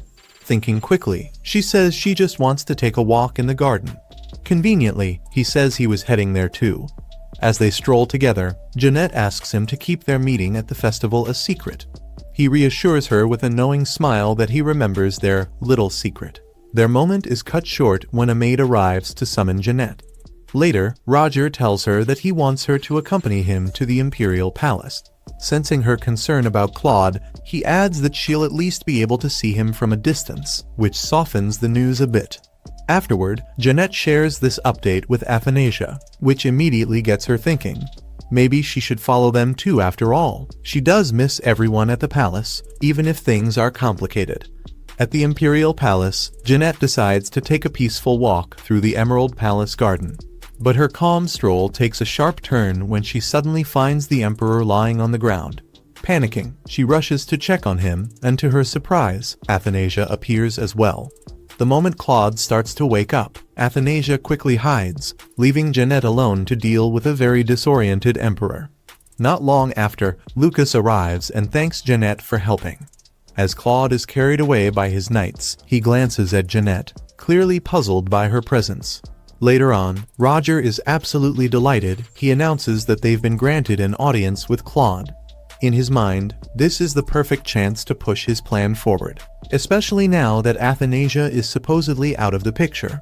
He then sends Jeanette back to her room, likely already scheming his next move. On her way back, Jeanette runs into Athanasia, who has been waiting for her. Athanasia is a bit embarrassed at being seen earlier, But she admits she couldn't help it, she was worried about her father. She immediately asks if he's okay. Jeanette explains that he was taken away by his knights, so she's not entirely sure about his condition. Jeanette then mentions their upcoming audience with Claude, which makes Athanasia uneasy. If things follow the original story, this could mean she'll end up completely alone. To make matters worse, Claude still hasn't regained his memories, so if he sees Jeanette, he might recognize her as a princess, and that could change everything. The next day, things get even more awkward. Anastasius approaches Jeanette and immediately notices something different. Her blue jeweled eyes are gone. She had taken them off because they were uncomfortable, but now she can't help thinking she's made a huge mistake. Panic kicks in, and instead of explaining anything, she does the only thing her brain can manage at that moment: she runs. Covering her eyes like that might somehow fix everything. She rushes off, leaving Anastasius even more suspicious. Not long after, Athanasia shows up, clearly concerned, and checks on Jeanette. One look is enough to tell something's wrong. Jeanette tries to hold it together, but it's obvious she's shaken. The next day, Jeanette once again tries to find a chance to talk to Anastasius. She wants to ask him again to keep what he saw a secret. But before she can even say a word, Anastasius approaches her first. Not only that, he suddenly kneels and bluntly asks if she's of royal blood. Jeanette doesn't answer, but her shocked expression says everything. Realizing this, he calmly reassures her that her secret is safe with him too. Unfortunately, they're not alone. Athanasia has been secretly watching the whole scene, and she's far from convinced. To her, someone like Anastasius is way too suspicious to be trusted so easily. Later, she casually brings him up and asks Jeanette about him, but Jeanette admits she barely knows anything, just a few encounters and shared secrets. That only makes Athanasia more uneasy. Since Jeanette seems a bit too innocent for her own good, Athanasia decides to investigate Anastasius herself. However, no matter how hard she tries, she finds absolutely nothing about him. At the same time, she's also stuck trying to figure out how to restore her father's lost memories. That night, Roger confronts Anastasius and warns him to stay away from Jeanette. Anastasius, however, turns the tables and points out that Roger should have managed Jeanette better in the first place. Before leaving, he gives one last piece of advice: keep Jeanette focused on Claude so she won't dig into Anastasius's true identity. Soon after, Jeanette finally gets her long-awaited audience with Claude. Sadly, it's painfully awkward. Just as she gathers the courage to speak, Claude falls asleep mid-meeting. Disappointed and unable to say anything, she quietly leaves. Moments later, Claude wakes up, clutching his head as another wave of intense headaches hits him. Later that day, Roger tells Jeanette that Claude has asked to see her again, which leaves her confused. Roger, on the other hand, is secretly thrilled. He's hoping Claude will grow fond of Jeanette, so he can eventually use him to get rid of Anastasius. Back in her room, Jeanette runs into Anastasius again. She happily shares that she'll be meeting the Emperor once more. He encourages her, but can't help staring at her a little too much. When she asks why, he simply says he's glad to see her happy. Jeanette smiles and says she truly is happy after all, they're her family. As Anastasius goes about his day, he starts wondering who Jeanette resembles. Not long after, he crosses paths with Ezekiel, who, like Athanasia, finds Anastasius suspicious. With his father acting strangely after meeting him and other odd events piling up, Ezekiel begins to wonder if all of this is really just coincidence. Meanwhile, at the Emerald Palace, Lily is quietly sewing when Athanasia suddenly appears. Lily immediately hugs her, relieved to see her safe after disappearing for so long. Athanasia says she won't stay long, she just came to check on her. Still, she's worried that Claude might kill her. Lily reassures her, explaining that the Emperor has actually been anxious about her and even ordered everyone to welcome her warmly if she returns. When Athanasia asks if Claude has regained his memories, Lily says no, leaving her uncertain about whether she should meet him. At the same time, Claude and Jeanette have another meeting. Once again, Claude barely responds to her. The only thing on his mind is that his headaches disappear whenever Jeanette is near. He isn't even listening to what she says. Watching this, Athanasia can't help but think that, in another story, Claude and Jeanette might have lived happily together without her in the way. Feeling disheartened, she decides to leave. She teleports back to Jeanette's room, only to find Ezekiel already there. He questions where she's been and admits he's been worried sick looking for her. Athanasia explains she's been on the run, which only makes him more concerned. He offers her a place to stay at the estate and promises to keep her safe. Though she hesitates, not wanting to cause trouble for Jeanette, she eventually agrees. Not long after, Jeanette returns to her room only to walk in and find Athanasia and Ezekiel together, which is definitely not what she expected. Athanasia quickly switches gears and pretends it's her first time meeting Jeanette, but Jeanette isn't fooled for a second. Ezekiel casually explains that Athanasia will be staying at the estate for a while. For some reason, that news makes Jeanette feel a little sad. She quietly realizes that their special little secret is no longer just between the two of them. Athanasia, on the other hand, is genuinely grateful for the room Ezekiel arranged. At last, she doesn't have to keep jumping from one inn to another. Meanwhile, Jeanette feels a bit useless, wishing she could have done something like that for her. To make matters worse, it all seems so easy for Ezekiel. Later, Ezekiel chats with Jeanette about her meeting with the Emperor, but he quickly notices her sulky mood. He wonders if she's unhappy that they found Athanasia. In truth, that's not it at all. Jeanette is just upset because Ezekiel assumes Athanasia came to see him, when really, she came looking for Jeanette. At the same time, Athanasia reflects on how Jeanette and Claude seem to be getting closer. She tells herself that even if she's forgotten, at least she's safer now, no one plotting against her, and she has powers to protect herself. After all, her original goal was simple, just survive. And yet, despite everything, she still feels lonely. Since settling into the Althea estate, Ezekiel visits her often to keep her company. Curious and concerned, he asks how she managed while on the run. Realizing how hard it must have been, he invites her to the garden, the exact place where they first met. Athanasia can't help but wonder why he would pick a place full of her most embarrassing memories. Still, she starts picking flowers and smelling them, trying to relax. Ezekiel watches her quietly, completely mesmerized.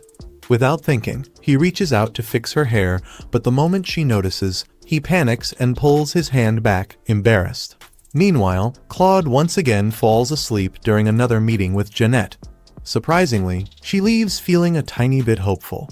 When she tells Roger about it, he's convinced things are progressing nicely.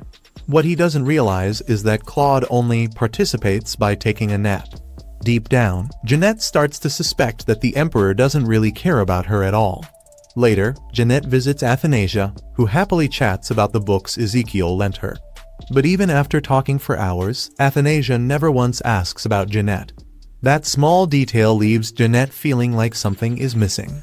Feeling uneasy, Jeanette opens up to Anastasius, who has already noticed her mood. She admits she thought she'd be happy spending time with the Emperor and the Princess, but now there feels like a distance between them. Anastasius bluntly points out the obvious: they don't even know she's part of their family. Still, Jeanette insists that they are her family. As she keeps talking about her idea of family, Anastasius grows more and more irritated. He warns her that even if she reveals the truth, the Emperor and the Princess might not welcome her. Royal life is complicated, after all. He even suggests that the only reason the Emperor is seeing her is because the Princess ran away, and once she returns, Jeanette might be forgotten. His words hit hard. When Jeanette asks how he can speak so confidently, he simply gives her a cold, unreadable look. Soon after, Roger calls Anastasius away for a private talk. Left alone, Jeanette goes straight to Athanasia and nervously asks what she thinks about the idea of them being sisters. The question completely catches Athanasia off guard, leaving her speechless. That silence says everything. Heartbroken, Jeanette quietly leaves. Athanasia feels guilty for not giving her the answer she wanted. Meanwhile, Jeanette, despite being hurt, still believes Athanasia cares about her. The next day, Anastasius shows up with a snow globe as an apology, admitting he crossed a line. Jeanette accepts it kindly and even apologizes back, believing his actions came from concern for her. What she doesn't know is that the snow globe is enchanted with a spell. For the first time, Jeanette feels like someone truly cares about her feelings. In reality, Anastasius has his own hidden agenda. He originally planned to manipulate her directly, but since that proved difficult, he decided to take a more magical shortcut. He even made getting the gift a bit challenging, partly because he's still annoyed with her. After giving her the snow globe, he leaves only to run into Athanasia. The moment they touch, a sharp static shock passes between them, immediately raising Athanasia's suspicions. Anastasius winces, annoyed, realizing that Claude's protective magic around Athanasia is still causing problems for him. Later, Athanasia also apologizes to Jeanette. Seeing this, Jeanette realizes that Athanasia feels bad too, and starts blaming herself for asking such an awkward question. Determined to fix things, Jeanette decides she'll make things right between them. And as for Claude, in his next meeting, he once again zones out this time, thinking about Athanasia instead. Clearly, his attention is somewhere else entirely. Jeanette finally gathers the courage to ask the question that's clearly been hanging in the air: does he miss Athanasia? The question snaps Claude out of his thoughts like a loud knock on the door. He admits, yes, that's exactly who he was thinking about. He opens up about how he's still searching for her and assures both Jeanette and Felix that he has no intention of hurting her anymore. Meanwhile, back at the estate, Jeanette rushes to Athanasia with the latest update, practically pushing her to go meet Claude. Athanasia isn't so easily convinced. She hesitates, unsure if this is a good idea. She even insists she won't meet him again, but clearly, her feet didn't get that memo. Despite Athanasia swearing she'd never see Claude again, she immediately starts sneaking around the palace like a tiny magical ninja, completely breaking the promise she made to Jeanette. At this point, even she's wondering why Claude has knights and magicians searching every corner of the empire just to find her. Isn't this a little excessive? While wandering through the palace, she spots Felix and decides to quietly follow him using her invisibility magic since he normally can't sense mana. But before she can even react, Felix suddenly spins around and points his sword right at her throat. The man goes from loyal bodyguard to full action hero in half a second. The moment he realizes it's Athanasia, though, he instantly panics and starts apologizing like his soul just left his body. Athanasia is honestly stunned seeing this intense side of him. She explains she only came to check on everyone for a little while, but Felix quickly reveals that Claude has been desperately searching for her this entire time because he misses her. Hearing that softens her heart enough to finally meet Claude again. When Athanasia enters the room, Claude greets her with the same cold stare he always has equipped like it's part of his royal uniform. Trying to break the awkward silence, she casually asks how he's been, but Claude ignores the small talk and orders Felix to leave them alone. Felix looks worried, but Athanasia reassures him before sitting at the familiar table she hasn't seen in forever. Claude immediately starts questioning her about where she's been and what she's been doing since leaving. Athanasia answers that she's just been wandering around and surviving somehow. But while talking, she notices Claude looks much thinner and more exhausted than before. It completely confuses her because he's acting like a worried father after spending so long denying he was one. Finally gathering enough courage, she asks why he suddenly cares so much. Claude quietly admits he doesn't really understand it himself. He just knows that seeing her sad bothers him more than it should. But before the emotional moment can fully settle in, Claude suddenly gets hit with another painful headache. He quickly dismisses Athanasia and insists she stay at the Emerald Palace. Concerned, she rushes to get Felix. But before Felix enters the room, Claude orders him to summon Jeanette. Hearing that instantly crushes Athanasia's mood. Later, Athanasia runs into Jeanette after one of her visits with Claude, and things become even more confusing. Athanasia recently learned that Claude can apparently only sleep peacefully when Jeanette is nearby. Now she has no idea what to think anymore. Claude wants her to stay close despite losing his memories, yet he constantly calls for Jeanette too. Her emotions are becoming one giant tangled mess. Still, the thought that sticks with her most is the possibility that Claude genuinely worries about her. Before she can think any further, Lucas suddenly appears right in front of her face out of nowhere, nearly scaring both girls to death. Athanasia immediately drags him into a private room and absolutely unloads on him. Furious and emotional, she demands to know where he's been all this time. Tears start pouring out as she tells him everything at lightning speed. Her mana explosion, Claude almost killing her, escaping the palace, and living with Jeanette. Ironically, Lucas ends up even angrier than she is. The moment he hears what Claude did, he starts radiating pure murderous energy toward the Emperor. Athanasia literally has to smack him to calm him down before he starts a war. After piecing together the story, Lucas becomes confused because he already did everything possible to stop Athanasia's powers from becoming unstable. But when she begs the greatest archmage alive to help her father, Lucas finally examines Claude while he sleeps. What he discovers shocks both of them. Claude isn't just suffering from memory loss. He's dying. Meanwhile, back at the estate, Jeanette happily tells Anastasius that the Emperor can finally sleep whenever she's nearby. To her, it sounds like good news because Claude is finally resting peacefully.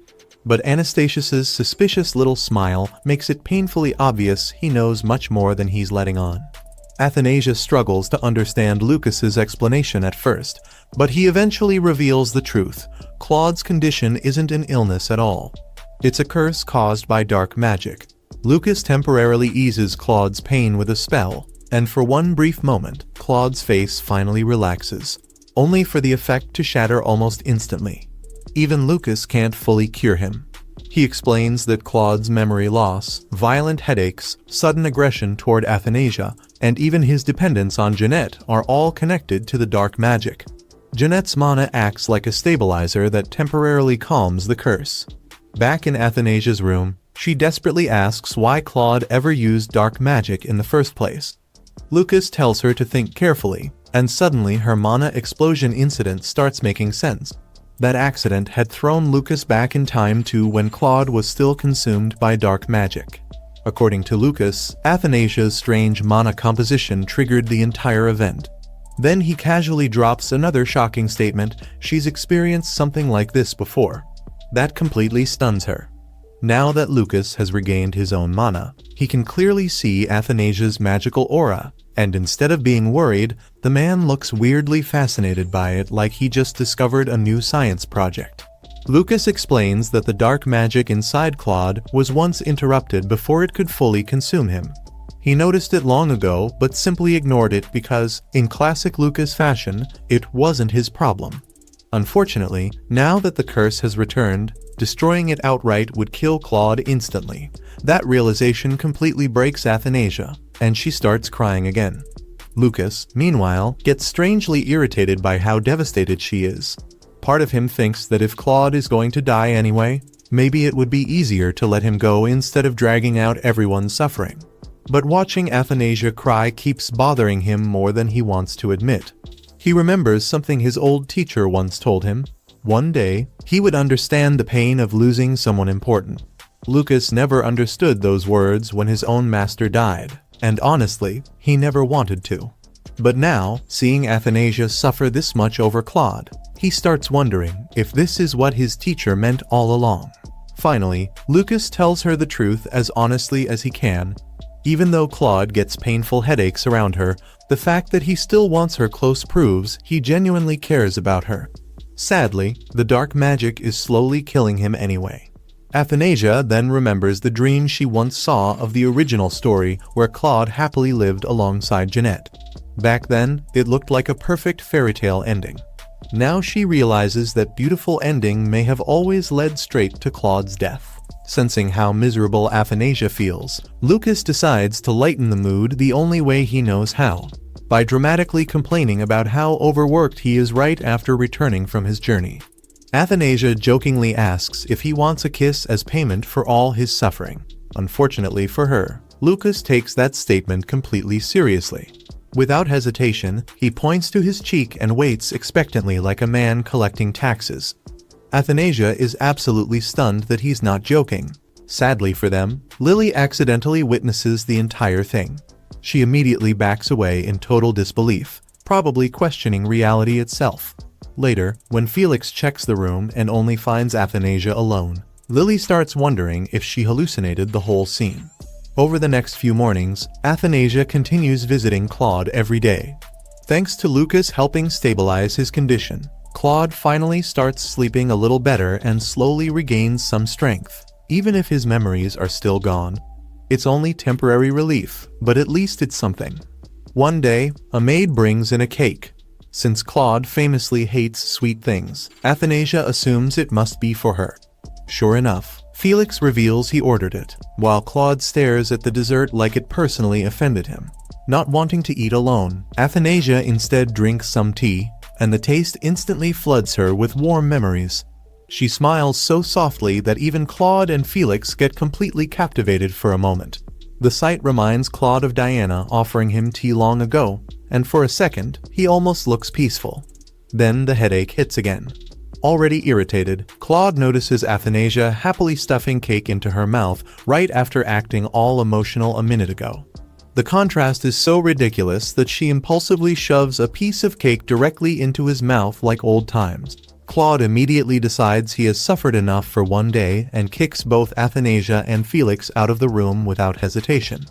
Meanwhile, over at the Alpheus estate, Anastasius, Roger, and Jeanette discuss her visits to the palace. Jeanette casually mentions Athanasia looking tired and Lucas suddenly returning. The moment she says Lucas helped improve Claude's condition, Anastasius's mood instantly darkens. Once Jeanette leaves, the conversation becomes much more serious. Anastasius complains that he lost his chance to make a move while Athanasia was staying at the estate, which completely shocks Roger because apparently nobody told him assassination plans were on the schedule. Roger nervously points out that Athanasia has powerful magic anyway, so stopping her wouldn't have been easy. What really worries Anastasius, though, is Lucas.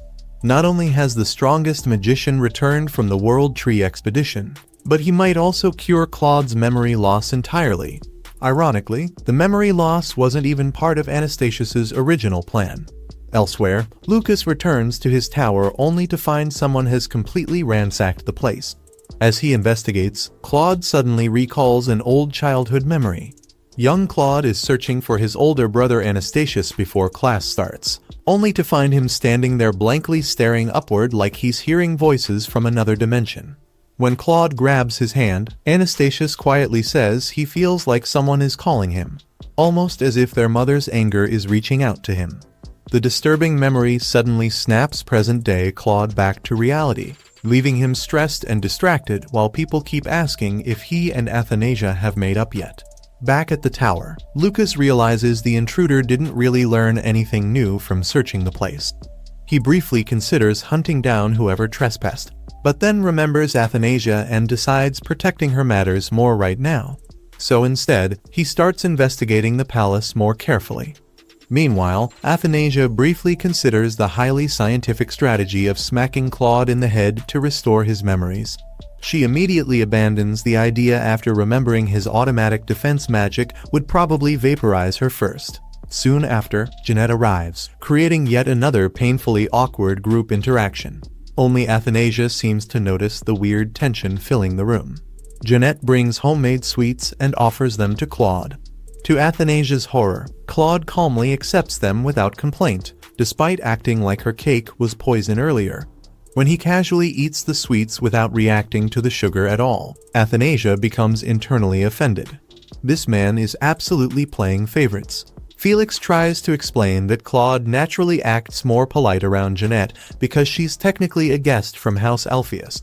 Around Athanasia, though, he feels comfortable enough to openly show irritation and emotion. Felix gently reassures her that even without his memories, Claude's behavior proves things are slowly improving.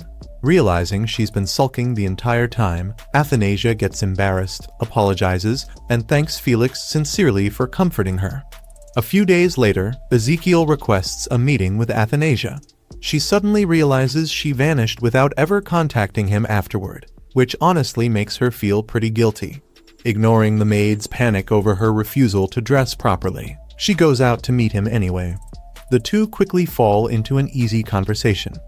Athanasia thanks him for always supporting her, while Ezekiel admits he's simply relieved she's safe. Only now does she truly notice how much he's matured. Not only has he become ridiculously handsome, but he's also unbelievably kind and thoughtful. Ezekiel gently says he worries about her, especially with Claude's memory loss weighing heavily on her shoulders. Athanasia internally realizes this man is dangerously perfect. No wonder Jeanette likes him so much. But when she brings up Jeanette, Ezekiel calmly clarifies that he sees Jeanette more like a sister. That answer instantly makes things awkward. Trying to recover, Athanasia praises how kind he is to everyone. only for Ezekiel to bluntly admit he's not actually kind to everyone at all. That honest answer leaves Athanasia spiraling because now she's no longer sure whether his feelings for her ever disappeared in the first place. Thankfully, before the conversation can become even more dangerous, Lucas suddenly appears out of nowhere like a professional relationship destroyer. Ezekiel offers to escort Athanasia, but Lucas immediately shuts the idea down with the energy of a jealous cat guarding its territory. To make things worse, Lucas intentionally leans extremely close to Athanasia right in front of Ezekiel, clearly trying to provoke him. Athanasia becomes increasingly uncomfortable while the two men silently battle each other with eye contact alone. Refusing to lose, Ezekiel calmly takes Athanasia's hand and kisses it gracefully before thanking her for the audience. He and Lucas exchange one final death glare before Ezekiel finally leaves. Later, Athanasia braids Lucas's hair to calm herself down after surviving that entire disaster of a conversation. As she works, she starts overthinking everything again. In the original story, Ezekiel was supposed to end up with Jeanette, so why do his feelings toward her still seem so strong? The more she thinks about it, the more she starts doubting whether she even remembered the original novel correctly at all. Maybe her existence has already changed the story far more than she realized. Suddenly, Lucas grabs her arm and asks what she was just thinking about. Unknown to Athanasia, Lucas had witnessed something terrifying. Her mana had surged violently again. For once, Lucas looks genuinely serious as he tells her never to give up, especially when it comes to saving her father. No matter what happens, he promises they'll find an answer together. Meanwhile, Athanasia is completely confused by Lucas's sudden serious speech. To brush it off, she casually admits that she was actually thinking about Ezekiel. Big mistake. The moment she says his name, Lucas immediately looks offended and starts questioning her taste in men. Apparently, he assumes she likes the calm and pretentious gentleman type. Athanasia quickly denies it, but she still defends Ezekiel by calling him polite, kind, and well-mannered, which is basically the exact opposite of Lucas. Naturally, Lucas takes emotional damage from this. With a smug grin, he suddenly grabs her hand and kisses it dramatically before asking if this is what she considers gentlemanly behavior. Athanasia instantly turns bright red and, in full panic mode, kicks him out of the room before her brain completely shuts down.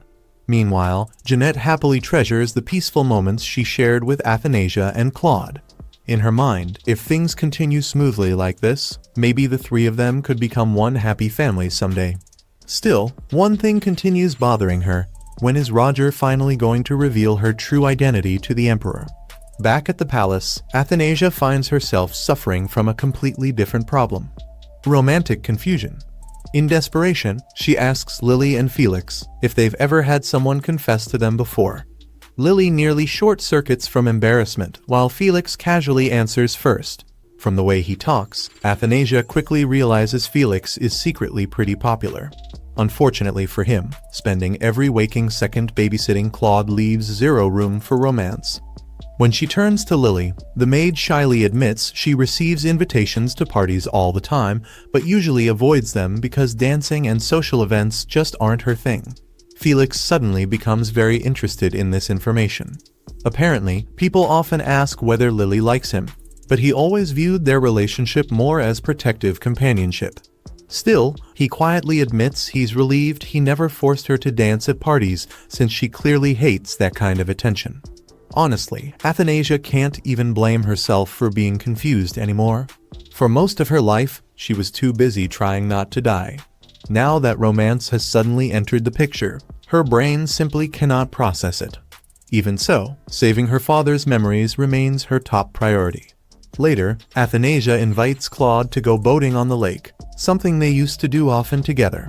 To her surprise, Claude actually agrees instead of responding with his usual cold silence and grumpy staring. Trying to avoid awkwardness, she asks if he wants Jeanette to join them too. Claude simply shrugs and says it's her decision. But the second Athanasia leaves, Claude immediately orders Felix to clear every dangerous lake monster from the area. Felix awkwardly reminds him they already did that days ago because Claude had previously ordered it himself. Claude secretly worries about Athanasia more than ever now. Before their lake trip, He even asks Felix whether the water is too deep and what would happen if Athanasia accidentally fell in. Felix is completely stunned by the concern, but realizing he's revealing too much, Claude immediately shuts the conversation down. The next day, Athanasia and Jeanette arrive to find a massive luxurious boat waiting for them. Athanasia is shocked because Claude used to prefer simple things before losing his memories. During the ride, Claude quietly watches the two girls peacefully, until Jeanette suddenly falls into the lake. Athanasia panics and screams for Claude to save her, but he reacts strangely slowly and even tells Athanasia to sit down because she's getting wet. Furious, she yells at him until he finally rescues Jeanette. Afterward, Jeanette thanks him sincerely, only for Claude to stay completely silent, earning him another scolding from Athanasia. Later, Lucas notices Athanasia has become much bolder around her father. She insists Claude is slowly getting better, but Lucas warns her not to get too hopeful because the curse is only temporarily stable. Still, he admits he's glad she stopped crying all the time. When Lucas asks whether family is really that important to her, Athanasia quickly changes the subject and begs him to teach her magic so she won't feel helpless again like during Jeanette's accident. Even though Lucas hates teaching people, he surprisingly agrees. Lucas briefly remembers rejecting a young royal candidate named Eternitas years ago because he thought the boy looked weak. Back in the present, he smugly tells Athanasia she should feel honored because not even the legendary emperor got lessons from him. Athanasia, meanwhile, becomes increasingly concerned about how ancient this man actually is. Training begins immediately. Lucas teaches her how to control her mana flow, though his explanations sound like complete nonsense. Somehow, they still work. Athanasia excitedly asks to learn levitation next, but Lucas warns it's difficult. She argues Claude makes it look easy, only for Lucas to point out that both she and Claude are ridiculously stubborn perfectionists. Then, purely to show off, Lucas casually levitates everything in the room, including Athanasia herself, while she panics midair. Meanwhile, at the Alpheus estate, Jeanette admits she misses Athanasia and asks Ezekiel if he feels the same. He quietly admits Athanasia means more to him than anyone else in the world before suddenly apologizing and leaving, clearly troubled. Anastasius secretly watches the entire exchange from afar. Back at the palace, Athanasia reflects on Lucas saying Claude struggled in the past. To her, Claude always seemed naturally perfect at everything. While she watches him work one day, Claude notices her staring and immediately starts helping her study without even being asked. Athanasia secretly loves the attention and even wonders if he feels guilty for how harshly he treated her before. When Claude questions why she studies such advanced material, Athanasia shamelessly admits she enjoys being praised for being smart. Later, trying to impress him with her magic progress, she attempts to levitate a book, only for it to explode open and slap Claude directly in the face. Surprisingly, Claude doesn't get angry.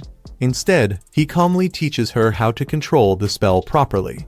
When she finally succeeds, Claude actually smiles and praises her, shocking both Athanasia and himself.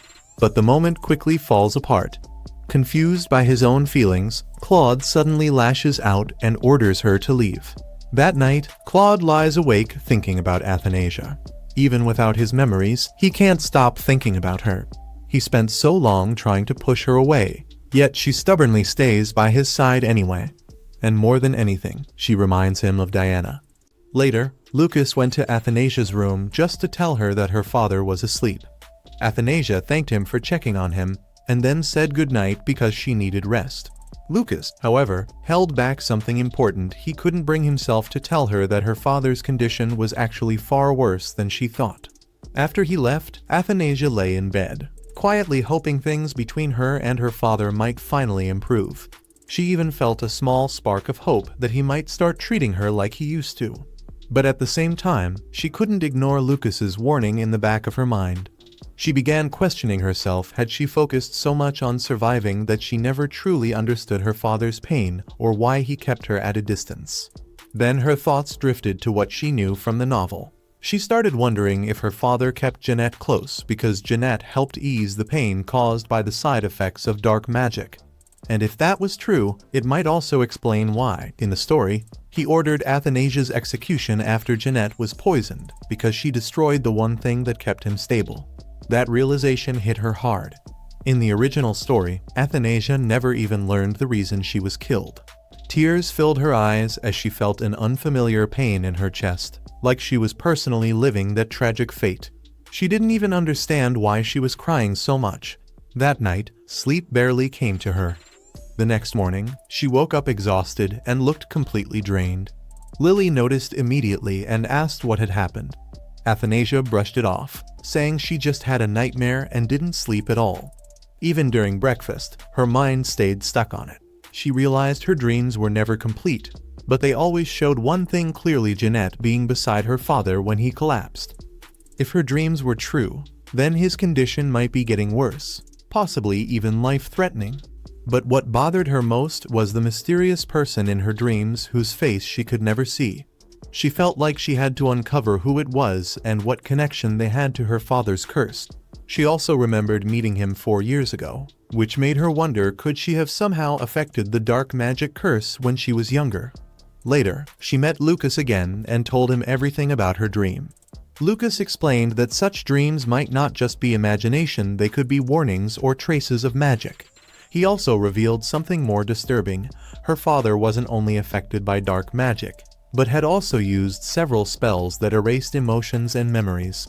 It seemed like he had been trying to forget someone so important that he went to extreme lengths to erase the pain. Athanasia quickly put the pieces together. There was only one person who could have meant that much to him: her mother, Diana. He had loved her deeply, and everything pointed to the fact that these dreams might actually be fragments of his buried memories. The realization broke her. She felt guilty for not understanding her father's suffering sooner. Even in her dreams, she could feel her mother's sadness too, as if she also understood the pain left behind. Lucas, seeing her cry, tried to calm her down. He told her that her father wasn't going to die yet and that she shouldn't panic. But then Athanasia remembered something strange. Lucas once said that as long as she stayed by her father's side, he wouldn't die. That didn't sound like comfort anymore. Now suspicious, Athanasia looked at Lucas and asked him directly to tell her the truth. Whatever was really happening to her father, she wanted to know it all. Lucas didn't want to tell Athanasia the truth because he knew she would break down again. But eventually, he admitted it: her father still had a large amount of mana, and it was extremely unstable. The real problem was that no one knew how long his recovery would take. Athanasia realized something uncomfortable. She had been too hopeful lately. She had assumed her father was getting better, but in reality, he had been slowly getting worse without her even noticing. Worried, she asked Lucas if there was anything she could do to help. Lucas explained that her magic was similar to her father's. When it becomes overloaded, it doesn't just weaken, it explodes. That raised a bigger question for him. How did Athanasia's magic even go out of control in the first place if he had left her in perfect condition? He asked if anything strange had happened that day. Athanasia remembered seeing a strange static-like energy, but Lucas didn't think much of it. Still, seeing her upset, he told her to calm down and keep practicing her magic spells. Maybe, he said, that was the only way she might discover how to help her father. Athanasia agreed. She promised she would try her best to understand what went wrong with her magic and find a way to save him. Meanwhile, Jeanette was alone in her room, feeling emotionally exhausted. She had once dreamed of marrying Ezekiel and living a fairy tale life. When she found out she was a princess, she even started believing that dream could come true. But reality hit hard. Ezekiel liked the other princess, Athanasia. Slowly, Jeanette realized she was not part of any happy ending. She felt lonely, unwanted, and stuck in a story where she didn't belong. Unable to sleep, she went out for a walk. On the balcony, she unexpectedly met a mysterious man. He noticed her immediately and asked what she was doing outside so late. Jeanette explained that she couldn't sleep. She had already figured out that he was secretly staying there, but she chose not to tell her father. That meant she now had another secret to carry. The man invited her to sit beside him, and Jeanette felt strangely comfortable with him. He was kind, calm, and polite, but despite that, she still felt a deep loneliness inside her. The man noticed her sadness. Jeanette eventually opened up and said she always felt left out, especially when Roger and others were together. She felt like she was always on the outside looking in. The man replied that if she truly belonged to the royal family, she wouldn't feel that way. He suggested she should tell the truth to the emperor and especially to the princess, but Jeanette hesitated. She didn't want to be seen as selfish for wanting a family. At that moment, the man revealed a bit of his own past. He had a difficult childhood too ignored for not having magic and even labeled as an illegitimate child. When the empress discovered this, she pushed him toward one goal: become the prince no matter what. That pressure shaped his entire life. Jeanette realized he wasn't just speaking casually, he was someone who had also been deeply hurt.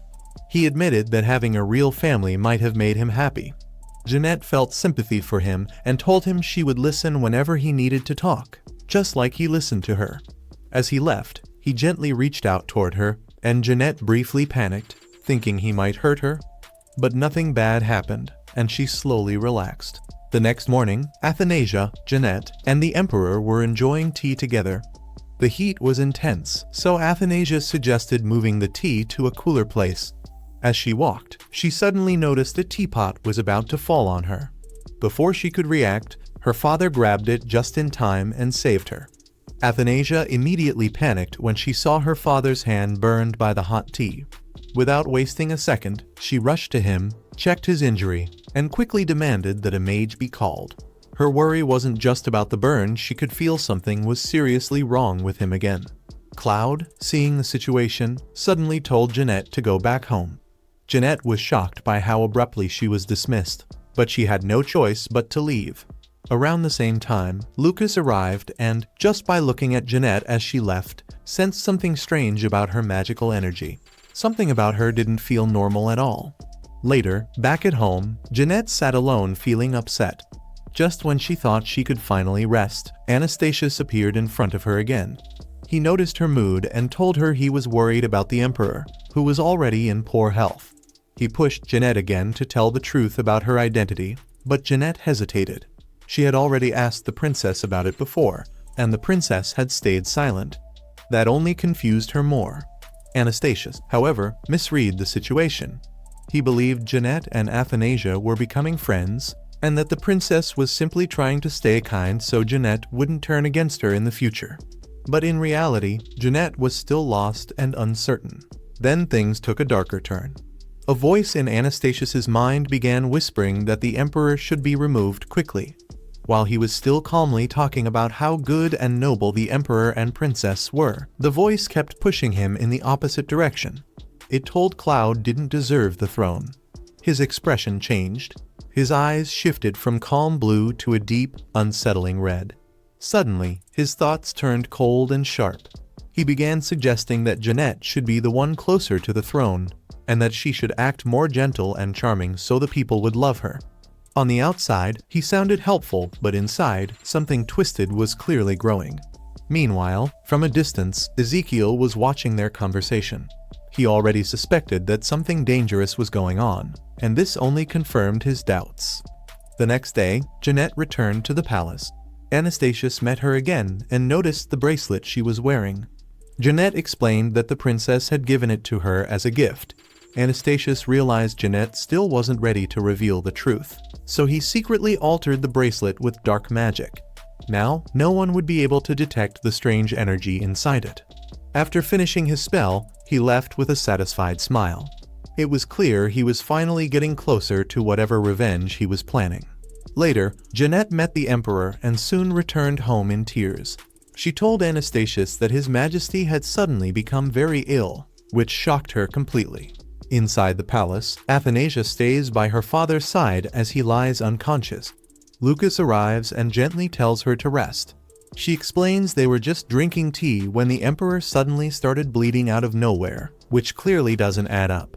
Lucas suspects dark magic is involved, possibly the same force that attacked earlier. Athanasia finally realizes someone is targeting her family. Lucas reassures her he'll protect her and the emperor, then uses magic to help her sleep so she can rest. Elsewhere, Anastasius reveals the truth to Roger. The emperor has been cursed and is slowly dying. Roger is disturbed by how casually Anastasius talks about it, but the magician doesn't care. He's driven purely by revenge and ambition. He wants the throne and wants Cloud gone. Roger refuses to support the plan, but Anastasius isn't the type to take no for an answer. He wipes Roger's memory and takes control of him like a puppet. A few hours later, Ezekiel visited his father to discuss a serious issue. Rumors about the Emperor's illness were spreading across the empire like wildfire.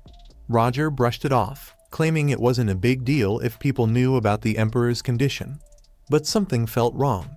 Ezekiel immediately noticed his father was acting strangely, and even the color of his eyes seemed different. Sensing that something was terribly off, he decided to leave. What he didn't know was that Anastasius was the one pulling the strings. Although Roger was under his control, the spell wasn't perfect. At one point, Roger even threw objects at him, proving that Anastasius's powers were weakening and that Roger's body wasn't as useful as he'd hoped. A week passed, and Athanasia stayed constantly by her father's side. She ignored every invitation and letter that arrived because she knew the nobles weren't writing out of concern, they were fishing for information. Everyone seemed suspiciously aware of the Emperor's illness, and Athanasia couldn't understand how the secret had spread so quickly. While discussing the situation with Felix, she pointed out that only a handful of people knew the truth, meaning someone had to be leaking information. Felix finally revealed that something similar had happened in the past, but back then nobody found out, so it never became a problem. This time, however, every noble in the empire knew, and they would surely try to take advantage of the Emperor's condition. Since someone needed to rule in his place, Felix insisted that Athanasia, as his daughter, should step up and act on his behalf. Later, Athanasia shared Felix's words with Lucas.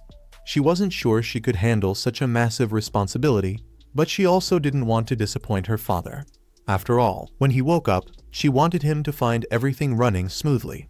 Lucas wasn't exactly optimistic about the Emperor waking up anytime soon, but he encouraged her anyway. He reminded her that she was smart, capable, and no longer a child, and if anyone refused to listen to her, well, according to Lucas, she could always throw them in a dungeon. Meanwhile, Jeanette sat alone in her room feeling miserable. Ezekiel had been so busy lately that she felt completely forgotten. She even convinced herself that Athanasia didn't want to see her anymore since a letter she had sent received no reply. She desperately wanted to ask about the Emperor's condition, but she knew Anastasius wouldn't allow it. Ever since their strange encounter, she had been filled with questions, especially about how he had suddenly appeared at her house. Her thoughts were interrupted when a maid informed her that the Duke wished to see her.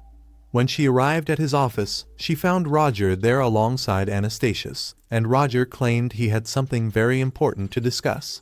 At the same time, Athanasia finally prepared herself to take on the role of acting crown princess and help govern the empire while her father remained unconscious. She was nervous and worried about making mistakes, but Lucas continued cheering her on. Soon, she made her grand entrance before the empire's highest-ranking nobles. The room was packed, and even Roger was present. The pressure was overwhelming, but Athanasia reminded herself that her father had once stood in the exact same position. If he could do it, then she would do her best to carry the empire until he returned. Athanasia stood before the Senate and calmly explained that His Majesty had been mentally exhausted and had decided to take a short vacation. Because of this, she requested their approval for her to temporarily take his place until he returned. However, the nobles quickly became suspicious. Chaos of House Redford openly mentioned the rumors about the Emperor being sick, trying to pressure her. Athanasia refused to be intimidated. With a cold expression, just like her father, she sharply asked if he was disrespecting her just because she was a young princess. Her firm attitude silenced the entire room. Most of the nobles eventually agreed and signed their approval, but Roger suddenly raised his hand. He questioned why the Emperor was absent, shocking everyone. Athanasia noticed something was clearly off about him, especially since he had always been one of the Emperor's most loyal supporters. Still, she stayed composed and carefully avoided confirming anything about her father's condition, insisting that the Senate meeting was only to manage his vacation. Her calm control surprised many nobles, even Felix, who felt relieved seeing her handle the pressure so well. Then Roger pushed further, asking direct questions about the Emperor's illness and even demanding the name of the disease. Athanasia saw through his intentions and refused to play along. She firmly stated that spreading false rumors about the imperial family was a crime and promised to investigate and punish those responsible. But suddenly, a man in a black cloak began laughing. When he removed his hood, everyone was shocked it was Anastasius, the former emperor, alive and standing there. Felix immediately stepped in front of Athanasia to protect her, while the nobles froze in disbelief. Anastasius acted arrogantly, claiming his status made him untouchable. Athanasia was confused and shaken, realizing this was the same man she believed had died at her father's hands. Now he was suddenly back, accusing others and stirring chaos. As everything clicked in her mind, she realized the terrifying possibility. He might be the one behind her father's condition and the dark magic affecting him. Felix wanted to strike him down, but Athanasia stopped him, knowing the situation had become far more dangerous than she ever expected. The man then started attacking Athanasia's legitimacy, claiming her mana instability made the nobles doubt whether she was truly the emperor's daughter. He went even further, accusing the emperor of using dark magic just to conceive her. The hall quickly turned chaotic, as the nobles became confused and unsure of what to believe. Since Athanasia's mother was a foreign dancer, he twisted that fact into suspicion, suggesting that was the only reason the emperor had been involved with her. Anastasius then challenged Athanasia directly, asking if the emperor was really sick and not just spreading rumors, why he wasn't present, and why she didn't simply summon him. Athanasia immediately realized he was setting a trap. Staying calm, she asked Felix to send a letter to the palace and bring both the emperor and Lucas, the imperial mage. Hearing Lucas's name made Anastasius visibly uneasy, since Lucas was known to be extremely powerful. Athanasia noticed his reaction, but he still had another plan. With manipulation and pressure, Anastasius managed to clear the room of nobles, leaving only a few behind. His real goal was simple: isolate Athanasia so there would be no witnesses. Once everyone left, he revealed the truth long ago. He had been defeated by his younger brother and left for dead. But instead of dying, he was saved by a mage who took over his body in exchange for survival.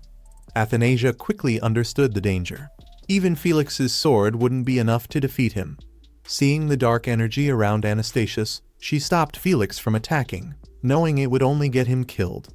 Felix reluctantly obeyed, realizing protecting her mattered more than rushing in blindly. Anastasius, satisfied with how things were going, began to notice something else. Athanasia truly was Cloud's daughter, carrying immense mana power.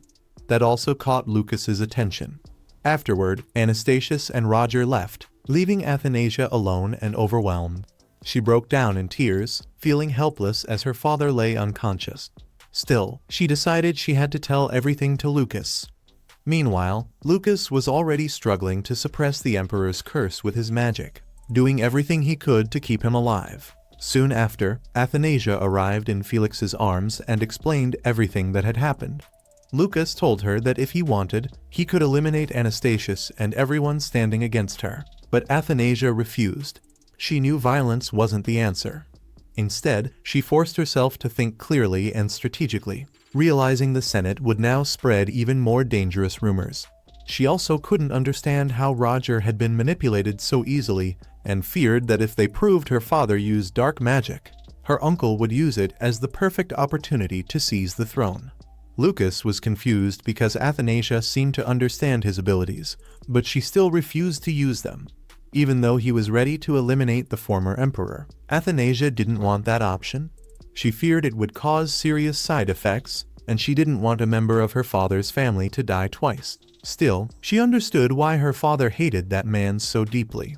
Lucas, however, had started noticing something strange. Whenever Jeanette was near the emperor, his pain would suddenly disappear. That made him suspicious, and he began connecting the dots. He realized Anastasius had already been inside Jeanette's home, which meant things were more connected than they seemed. At the same time, Lucas also understood a shocking truth. Jeanette was actually the biological daughter of the former emperor. But even knowing this, he couldn't understand why Athanasia was still allowing Jeanette into the palace. Athanasia herself was now worried. If Jeanette ever discovered that the current emperor was not her real father, but Anastasius, everything could collapse emotionally and politically. Meanwhile, Jeanette sat in her room feeling confused and sad. Roger visited her, trying to influence her thoughts now that she knew the former emperor was alive. He hinted that she could become a princess if her true identity was revealed, and even mentioned rumors about removing Cloud from power. Jeanette stayed silent, unsure of what to believe. Roger tried to plant doubts in her mind, suggesting that both the emperor and the princess already knew about her existence. Jeanette, however, only felt more lost. She didn't understand why the former emperor had approached her in the first place and whether his intentions were good or not. She tried to convince herself that Athanasia still cared about her, because in her heart, the princess felt different from everyone else. But her hope broke a little when she noticed the bag Athanasia had given her was torn. To Jeanette, it felt like a sign that she no longer belonged beside the princess. Elsewhere, a maid delivered a message to Felix from Ezekiel, asking to meet urgently. Felix was suspicious but agreed and met him in an old cabin. Ezekiel said he was only there to help the princess and quickly got to the point. He explained that his father had been acting strangely, along with several other nobles, as if someone were controlling them. Even the Duke was behaving unnaturally. He added that everything seemed to change after the former emperor appeared at the mansion. Felix realized Ezekiel was telling the truth. Ezekiel only wanted to save his father, who was clearly not acting normally. Later, Felix reported everything back to Athanasia. As she listened, she finally began connecting all the pieces. It was becoming clear her uncle was likely using dark magic and mind control. Felix also mentioned that Jeanette was feeling lonely and wanted to see her. Hearing this, Athanasia realized that the situation was becoming even more complicated, and every decision she made now could change everything. Athanasia was now carefully connecting all the pieces like a puzzle, and everything finally seemed to make sense. She was convinced that her uncle was using dark magic for mind control. Felix also told her that Ezekiel had mentioned Jeanette was feeling sad because she couldn't speak with Athanasia, but Athanasia decided it wasn't the right time for them to meet, given how unstable the situation had become. Meanwhile, in the palace, the former emperor was alone with Jeanette. She felt confused and unsure, but eventually asked him why he was really there. He explained his story, claiming that he had risked his life to help her mother, Penelope, escape. He said he never knew she would die after giving birth, and that he had been searching for her ever since. He also claimed he discovered Roger had taken her in by mistake. According to him, he feared Cloud would harm Jeanette because of his obsession with killing his own daughter, so he returned in secret to protect her and keep her safe. After hearing this, Jeanette sat alone in her room, thinking deeply about everything he said. However, she didn't fully trust his words. Something about his story felt off, especially since she couldn't find any record of him in the books about the royal ancestors. Soon after, Roger arrived and told Jeanette she must prepare herself because she would soon take her place as the crown princess. As the crown princess, the day of the royal assembly finally arrived. Every high-ranking noble had gathered, but nobody seemed interested in politics as much as they were interested in gossip. Rumors about His Majesty's poor health were everywhere, and people had already started whispering that if the emperor failed to recover, his older brother, Anastasius, would take the throne. Of course, Anastasius saw the perfect chance to make a move. Since everyone was already present, he brought Jeanette and proudly introduced her as his daughter. And because of that, it became completely reasonable for Jeanette to live in the palace just like Athanasia. Athanasia stayed silent the whole time, but her eyes were doing all the talking. She looked absolutely annoyed at her uncle's behavior. That fool acted like he understood her feelings and casually said that since she and Jeanette were already close, there shouldn't be any problem getting along. He even added that Athanasia could help her adjust to life in the empire. That only made Athanasia more irritated, especially after hearing that Jeanette would stay in the exact same palace as her. Annie knew she couldn't stop them. By law, they had every right to stay there, and with her father too weak to stand against them, she had no choice but to accept it. Meanwhile, Anastasius noticed Jeanette's expression and secretly felt pleased. This would make her easier to manipulate. In his eyes, Athanasia not greeting Jeanette properly was already creating distance between them. After leaving Jeanette in her room, he told her to get some rest because she would soon attend the assembly meeting. After all, she was a princess now, and he was her father. As Anastasius walked away, he remembered his clash with Roger. The evil mage inside him could still feel the wound refusing to heal. He realized his current body had become too weak, but Jeanette's body, on the other hand, looked much more suitable for survival. Elsewhere, Annie buried herself in unfinished paperwork, but her thoughts drifted away. She remembered a story about a dragon who breathed fire just to scare everyone. One day, a little princess asked him why he acted so cold and terrifying. Suddenly, she remembered her father's words, "If I don't act like this, one day they'll try to take my place." Annie snapped back to reality and realized how strange her thoughts had become. But honestly, maybe there was some truth to it. The nobles praised the emperor to his face, yet behind his back they feared what would happen if no one strong remained to protect them. Still, Annie's biggest concern wasn't politics, it was her uncle. Because of him, she never even got the chance to greet Jeanette properly. That night, Jeanette sat alone in her room feeling miserable. She couldn't stop thinking about Athanasia's reaction and worried that the friendship they had built might break apart. Then suddenly tap. Someone knocked on her window. Jeanette opened it and found Annie standing there. Her eyes immediately filled with tears. Annie understood. Her reaction earlier had been unfair, and her uncle was mostly to blame. But Jeanette simply smiled sadly and said her father had returned only for her, and that he would never hurt her. She trusted that man completely. Athanasia didn't know how to remove that blind trust. Jeanette then asked quietly if it was true that the emperor was seriously ill. Annie answered carefully, saying he was only exhausted and needed rest. Still, she remembered her father accusing her uncle of using black magic, and deep down, she couldn't stop thinking that maybe he had been telling the truth. But she stayed silent. A few hours later, Annie explained everything to Lucas. After their argument, she had gone back to visit her father. Deep inside, Annie knew Jeanette wasn't foolish. Maybe Jeanette had noticed the lies from the beginning. And maybe, the reason she never asked questions was because she didn't want the answers. Jeanette never asked too many questions because she never wanted to create problems. Besides, in her dreams she had seen herself and her father living happily together. But reality was turning out very differently. Her father had returned, yet the emperor still hadn't woken up. Annie couldn't stop worrying about her father's condition, but Lucas assured her he was doing everything possible to help him recover. Then Lucas suddenly noticed the ribbon Jeanette had given Athanasia. At first glance, it looked harmless, but something about it felt wrong. While Lucas had been away at the World Tree, something had clearly changed. The ribbon wasn't ordinary, it was magical. The moment he examined it, his expression changed. That ribbon carried dark magic. And not just any dark magic, it felt almost identical to the energy surrounding the emperor. Everything clicked. That ribbon wasn't just an accessory. It was the trigger used to place the curse on her father. Lucas immediately connected the dots and explained that the Chimera had been working with Uncle Anastasius all along.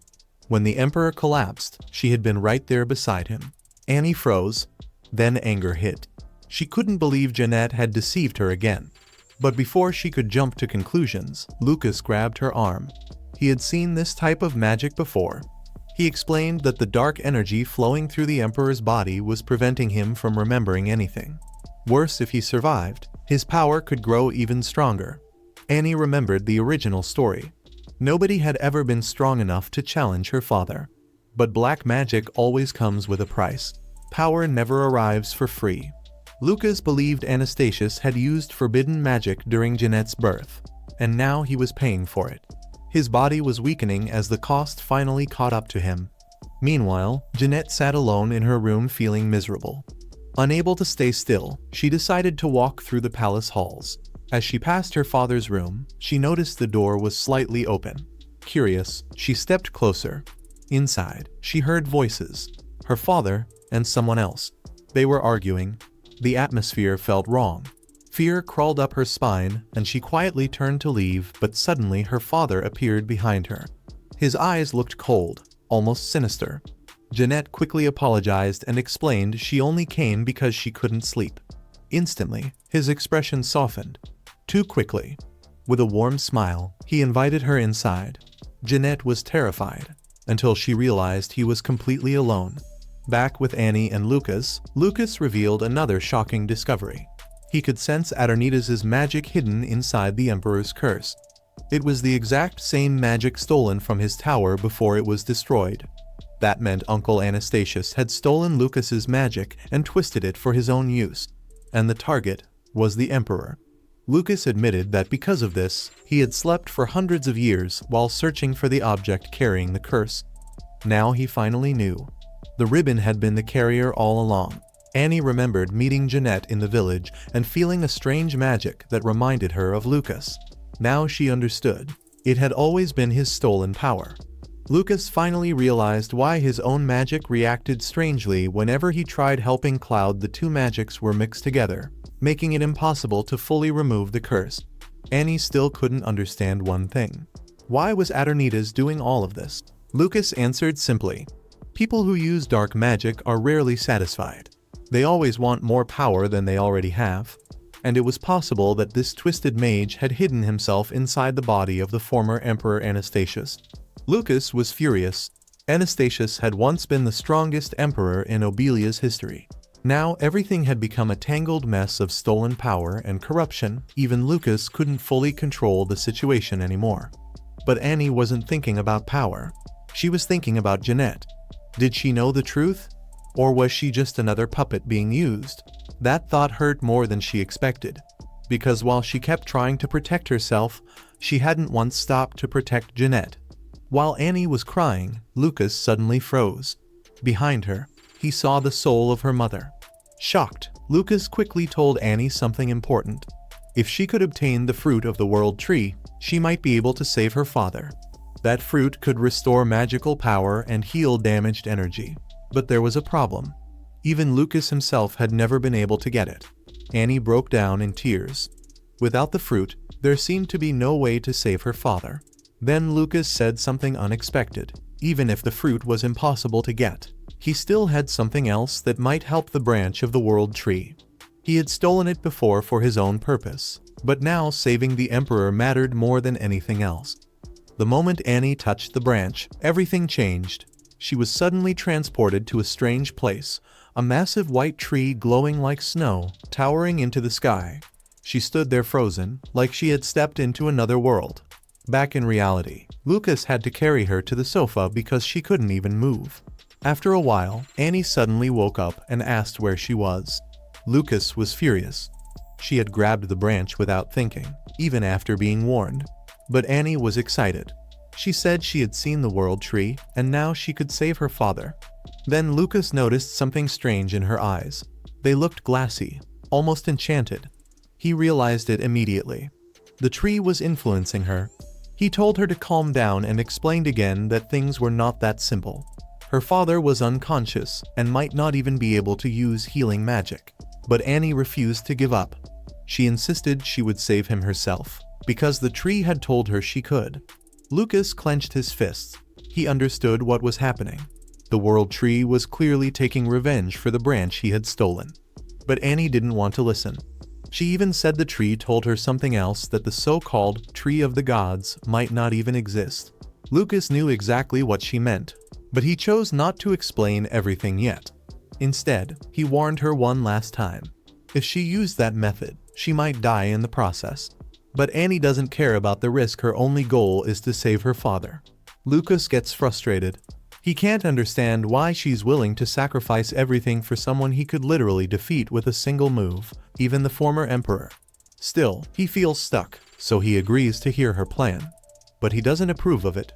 If anything goes wrong, Anastasius and the evil mage would be free to take over the empire and burn everything to the ground.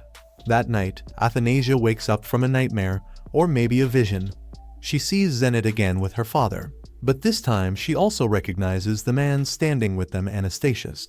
The message is clear: if her father doesn't wake up, disaster is coming. The next day, Athanasia continues handling her father's duties while keeping nobles away by saying the emperor is on vacation. The nobles start gossiping, but Felix shuts them down instantly with his intimidating presence. He also reports suspicious movements. There may already be a rebellion forming. Later, Athanasia tells Lucas about her vision. She's convinced that if her father stays unconscious, Anastasius will start a war. Meanwhile, Lucas was having his own quiet moment of drama. mentally promising himself that if that wicked sorcerer so much as looked at Athanasia the wrong way, he'd tear the entire empire apart with his bare hands. Priorities, apparently. As Lucas got lost in his very intense thoughts, Athanasia snapped him back to reality with a bombshell. She wanted to use a branch from the world tree. Lucas immediately shut that down.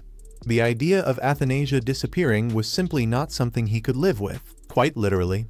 He did, however, share some lighter news. He'd visited Zenith, and from now on, he'd be fighting for everyone, not just himself. Character growth? Shortly after, Athanasia invited Jeanette over for tea, partly for the refreshments, partly to apologize for how badly she'd been behaving lately. Over steaming cups, Athanasia came clean. She'd been cold and distant because she feared Jeanette was there to replace her, and that fear had turned her into someone she wasn't proud of. She'd been so wrapped up in insecurity that she almost pushed away the people she loved most. So this time, she was done with the game's full honesty, no filter. What she didn't expect was for Jeanette to burst into tears. Athanasia was baffled. Shouldn't she be the one crying, or at least the one being cried at? But Jeanette wasn't angry. She was heartbroken, convinced that somehow all of this mess was her fault. Neither of them could bring themselves to stay mad, and before long, they were both crying and hugging it out like the emotionally chaotic duo they were. When Athanasia reported back to Lucas, he was less than thrilled. His instructions had been simple. Make up with Jeanette. Not tell her everything. But Athanasia stood firm. Jeanette deserved to know the truth so she could make her own choices, rather than be used as a pawn by someone else. Besides, Jeanette had already noticed something was off with Atanasio. During a recent visit, she'd watched his expression shift completely mid-conversation, his whole manner changing as if someone else had quietly slipped into his body. Lucas wasn't surprised. He already knew Surpasses was alive and lurking.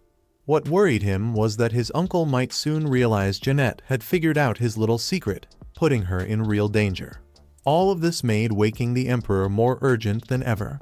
Lucas tried to steer Athanasia away from the idea, not wanting her to risk her life. But Athanasia wasn't having it. She told him that if she had appeared in this world, it was for a reason, and whatever destiny was waiting for her, she intended to meet it head-on, with courage. She also played her cards cleverly. Knowing Lucas was dying to know what the World Tree had told her, she offered him a deal. Show her the branch, and maybe she'd remember. He flat out refused. So did Jeanette, for that matter. But Athanasia's mind was made up. She even told Felix about the plan, who also begged her not to do it, but she promised him she'd come back. She asked him to keep Lily in the dark, because the news would devastate her. And just in case things went sideways, she'd written a letter for Felix to deliver to Lily personally. With her affairs in order, her father's documents, letters to Keel and Lily, every loose end tied, Athanasia stood ready. Only one thing remained, saving her father. To perform the ritual, Athanasia needed somewhere quiet and comfortable. Felix immediately volunteered to move the Emperor wherever was needed. But Lucas waved him off. He'd handle the relocation himself, magically and efficiently. Athanasia also reassured Felix that everything would be fine, though Felix, bless his heart, had only one wish, for his princess to come back in one piece. Athanasia understood his worry and pulled him into a tight hug, which left Felix genuinely surprised and Lucas just a little bit annoyed. Typical. Minutes later, everything was in place. Lucas walked Athanasia through the instructions carefully. Once she saw the World Tree, she needed to focus, and not just vaguely focus, but really hold on to something that mattered deeply to her. Because if her concentration slipped, she wouldn't be coming back. She'd be stuck in that world forever. Her one job was to follow her father's magical energy, grab it, and bring it back with her. Simple enough, right? The ritual began. Athanasia took Lucas's hand and felt herself falling fast. A flood of images, memories, and experiences came rushing at her all at once, and her head felt like it was about to split open from the pressure. But she held on, anchored by the thought of everyone who loved her and was praying for her safe return. Then she heard Lucas's voice cutting through the chaos, urging her to say her name. The moment she did, a wave of suffocating air crashed over her, and then, just like that, someone pulled her out. Back in the real world, Lucas stood stunned, watching a radiant glow pour from the Emperor's body. Athanasia, meanwhile, was discovering exactly who had saved her. It was her mother, Diana. Diana was overjoyed, showering her daughter with kisses and holding her close, taking in just how much she had grown. Athanasia, for her part, was a complete mess, confused, overwhelmed, and utterly speechless. Then the tears came, because this was the moment she had always dreamed of, seeing her mother, face to face. The two of them poured their hearts out, expressing just how much they had missed each other and how deeply they loved one another. Diana thanked Athanasia for being so incredibly brave in protecting her father all this time. She also revealed that she had never truly left. She had been right there beside them the whole time, watching over them quietly. She hadn't been reborn yet. Only a part of her remained in that place, held there by her love for her daughter, her husband, and the family she couldn't bring herself to leave. And she had no regrets, because she had watched Athanasia grow into someone strong, capable, and full of heart. Athanasia, ever focused even in the middle of an emotional reunion, told her mother she needed to find her father and help him. Diana gently reassured her that he was perfectly fine. He had been with Diana from the moment he fell into his coma, and he was fully aware of everything happening in the Empire. But Diana wasn't about to let this rare moment go to waste. She took the opportunity to do what she came to do: help Athanasia find what she had been searching for all along, the origin of her father's curse. Before Athanasia left, Diana had one small request: go back and say hello to Lily and Felix, and thank them, from her, for taking such good care of her daughter. Diana also shared something quietly beautiful from the very moment she found out she was pregnant. She had loved her little girl completely, and without condition, right up until the very end. Meanwhile, back in the world of the living, Lucas was fighting a losing battle against his own feelings. For the first time in a long time, Lucas was beginning to understand something he had never wanted to face: the unbearable weight of potentially losing someone who truly mattered to him. It finally clicked why his father had completely fallen apart after losing his mother. The will to keep going, the desire to fight, all of it vanishes when the person who makes it worthwhile might not be there anymore. Lucas was living that realization in real time, and he did not enjoy it one bit. Then, suddenly, a brilliant light burst from the Emperor's body. Lucas's heart lifted. That could only mean one thing: the curse had been broken. Athanasia had done it. The Emperor, Claude, began to wake up. But there was a problem. Athanasia wasn't moving. Lucas started to panic, but before he could do anything, the Emperor gave him a quiet signal: don't make a sound. Something was still happening. Inside her dream, Athanasia was watching her father's life unfold like a story she never knew she needed to hear. She saw him as a little boy, and she saw his older brother Atanasio, who had once been warm and attentive, caring for him through illness. But slowly, almost imperceptibly, that warmth curdled into something cold and hostile. The brother who once looked at Claude with love began looking at him like a stranger, or worse, an obstacle. Claude had felt utterly alone. He believed both his brother and his sister, Empress Astra, despised him. And as if that weren't enough, his mother, the one person who might have made it bearable, was gravely ill. She passed away, leaving him completely on his own. Watching all of this, Athanasia felt the weight of her father's loneliness settle over her like a heavy coat. She finally understood the kind of pain he had carried, and everything he had quietly endured just to keep moving forward. Then the memories shifted, and the story got a little brighter. Athanasia watched the exact moment her father first laid eyes on Diana, radiant, warm, and breathtaking. Those memories glowed differently from the rest, lit up from the inside. Athanasia wanted to stay in them, to soak up every happy moment her father had ever known. But the light faded, the memories went dark, and all that was left was the image of her father, crying in a way that had no bottom to it. Athanasia could feel it, not just see it, but feel it deep in her chest, as though something was being ripped from her soul the same way it had been ripped from his. This was the grief that had broken him, the grief of losing Diana. And because he couldn't bear to live inside that kind of pain, he had turned to dark magic to simply switch it all off, to hollow himself out. That was why her father had been living in black and white ever since, not cold by nature, but by choice, because feeling anything at all had become too dangerous. Then the memories shifted again, and this time Athanasia saw herself. A tiny baby, then a growing girl, slowly, stubbornly working her way into her father's heart, whether he liked it or not. And he didn't like it at first. He had tried, more than once, to keep her at a distance even in his darkest moments, to be rid of her altogether. But every time he tried, something stopped him. When her magic spiraled out of control, he didn't feel relieved. He felt worried. And that worry, quiet and inconvenient as it was, kept growing. Athanasia watched her entire childhood through her father's eyes. She saw the moment of that terrible accident, and she saw Claude, without a second of hesitation, throw himself into danger to save her. No calculation, no strategy. Just a father who had, somewhere along the way, decided that this girl was worth protecting with everything he had. Athanasia woke up with tears streaming down her face, but she was smiling. Her father was right there beside her. That was enough. Claude, now awake and fully present, felt a complicated storm of emotions, relief, joy, and a deep, bewildered concern. He couldn't understand why his daughter had risked so much for him. But for Athanasia, the answer was simple. It was exactly what he would have done for her. Claude looked relieved but also confused. He couldn't understand why she had risked so much for him. Athanasia thought that was funny because he literally jumped into a mana explosion for her. Obviously he did it because he loved her. But Claude now remembered everything and wished he had never survived if it meant the curse would return. He couldn't stop thinking about how much he had hurt Anastasia. And of course, because every family drama needs one professional eavesdropper, Lucas was casually listening behind the door. Claude was drowning in regret. He hated remembering all the cruel things he had said to Athanasia, and even imagined his wife scolding him for all of it. Athanasia admitted she hated the way he treated her and how deeply he hurt her. Since she knew her father was terrible at apologizing and scared of rejection, she practically shook the apology out of him. Through tears, Claude finally said he was sorry. Athanasia wasn't satisfied yet, though she wanted maximum regret mode activated.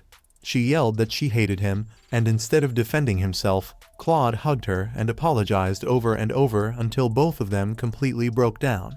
Somewhere between all the crying and emotional damage, they finally forgave each other. Then Felix barged in looking way too cheerful for the situation.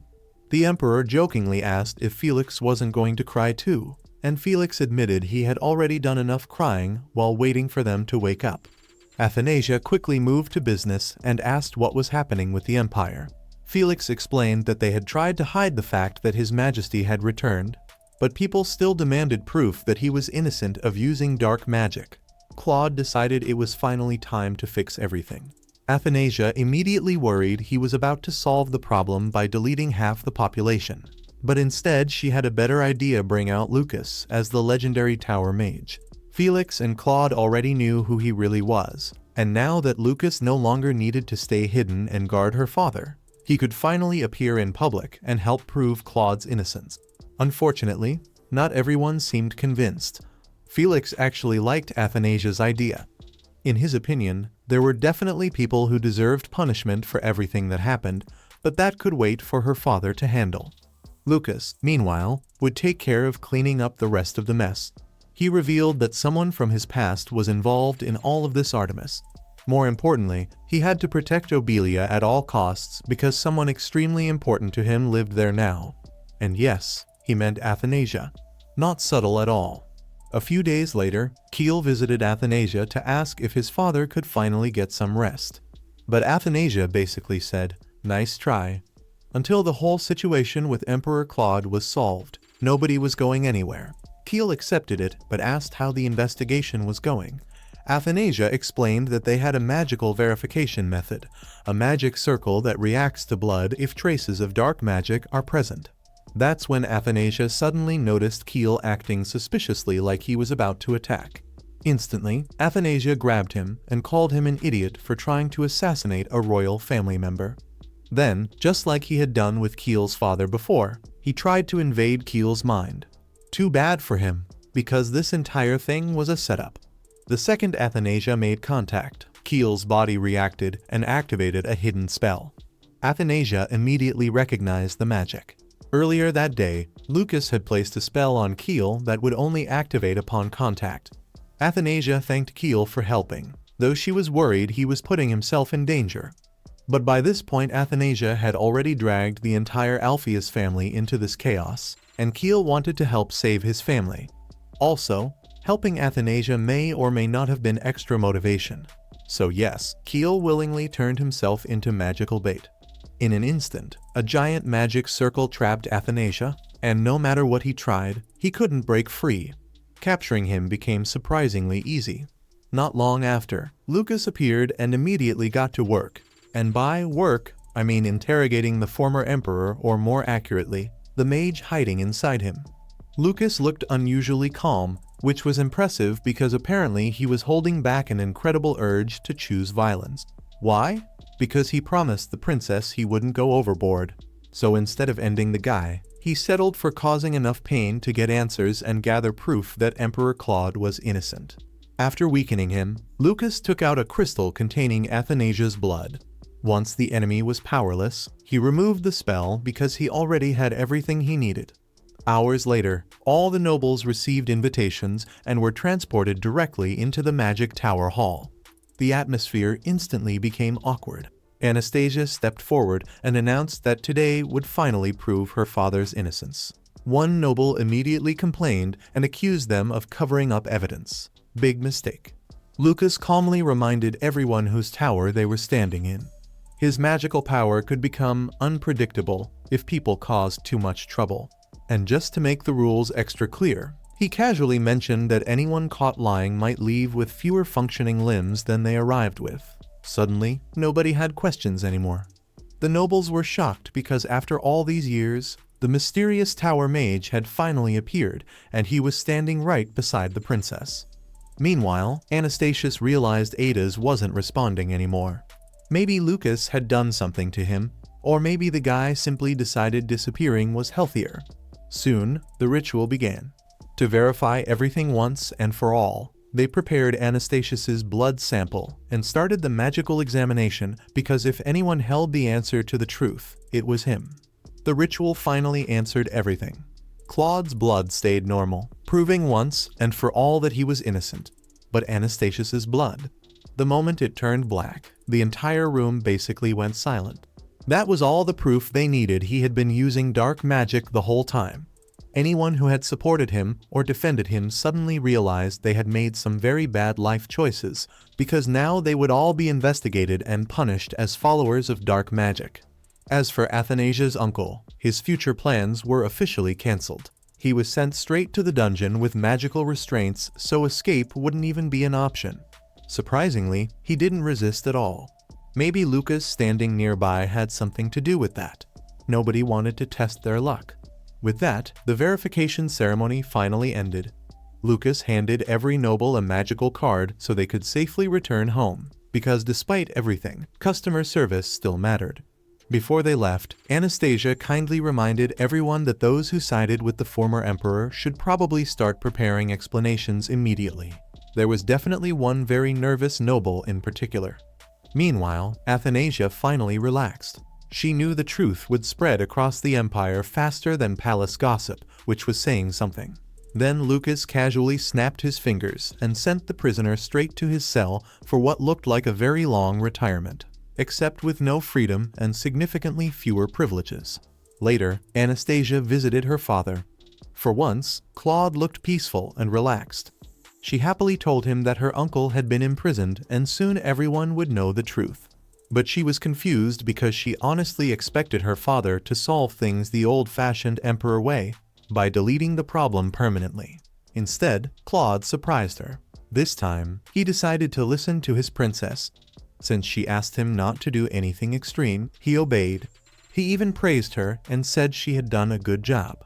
Athanasia immediately powered up with maximum daughter energy and proudly declared that she learned everything from her dad. Then she ruined the emotional moment by asking him to help review paperwork. Claude instantly remembered he was still on vacation and suddenly became very interested in resting. The next day, thousands of gifts arrived for the princess. News had spread at record speed, and now everyone wanted to be on the winning team. Nobles who had been suspicious yesterday were suddenly lifelong supporters overnight. Amazing how that works. Then Jeanette arrived. She quickly went to Athanasia's room and explained that her father had been imprisoned because it turned out he really had used dark magic. But she wanted one favor: she wanted to see him. Deep down, she believed maybe Artemis had influenced him, and that perhaps he wasn't completely responsible for everything. Athanasia looked at Jeanette and noticed something else. She looked exhausted and messy. It became obvious the servants had started treating her badly because she was the daughter of a traitor. Athanasia knew people would judge her because of her family, but she wasn't okay with that. She decided she would stand beside Jeanette publicly and show everyone they were close. Maybe then people would finally stop treating her unfairly. Soon after, the two of them went to the dungeon. But when they arrived, they froze. Anastasius was covered in blood and unconscious.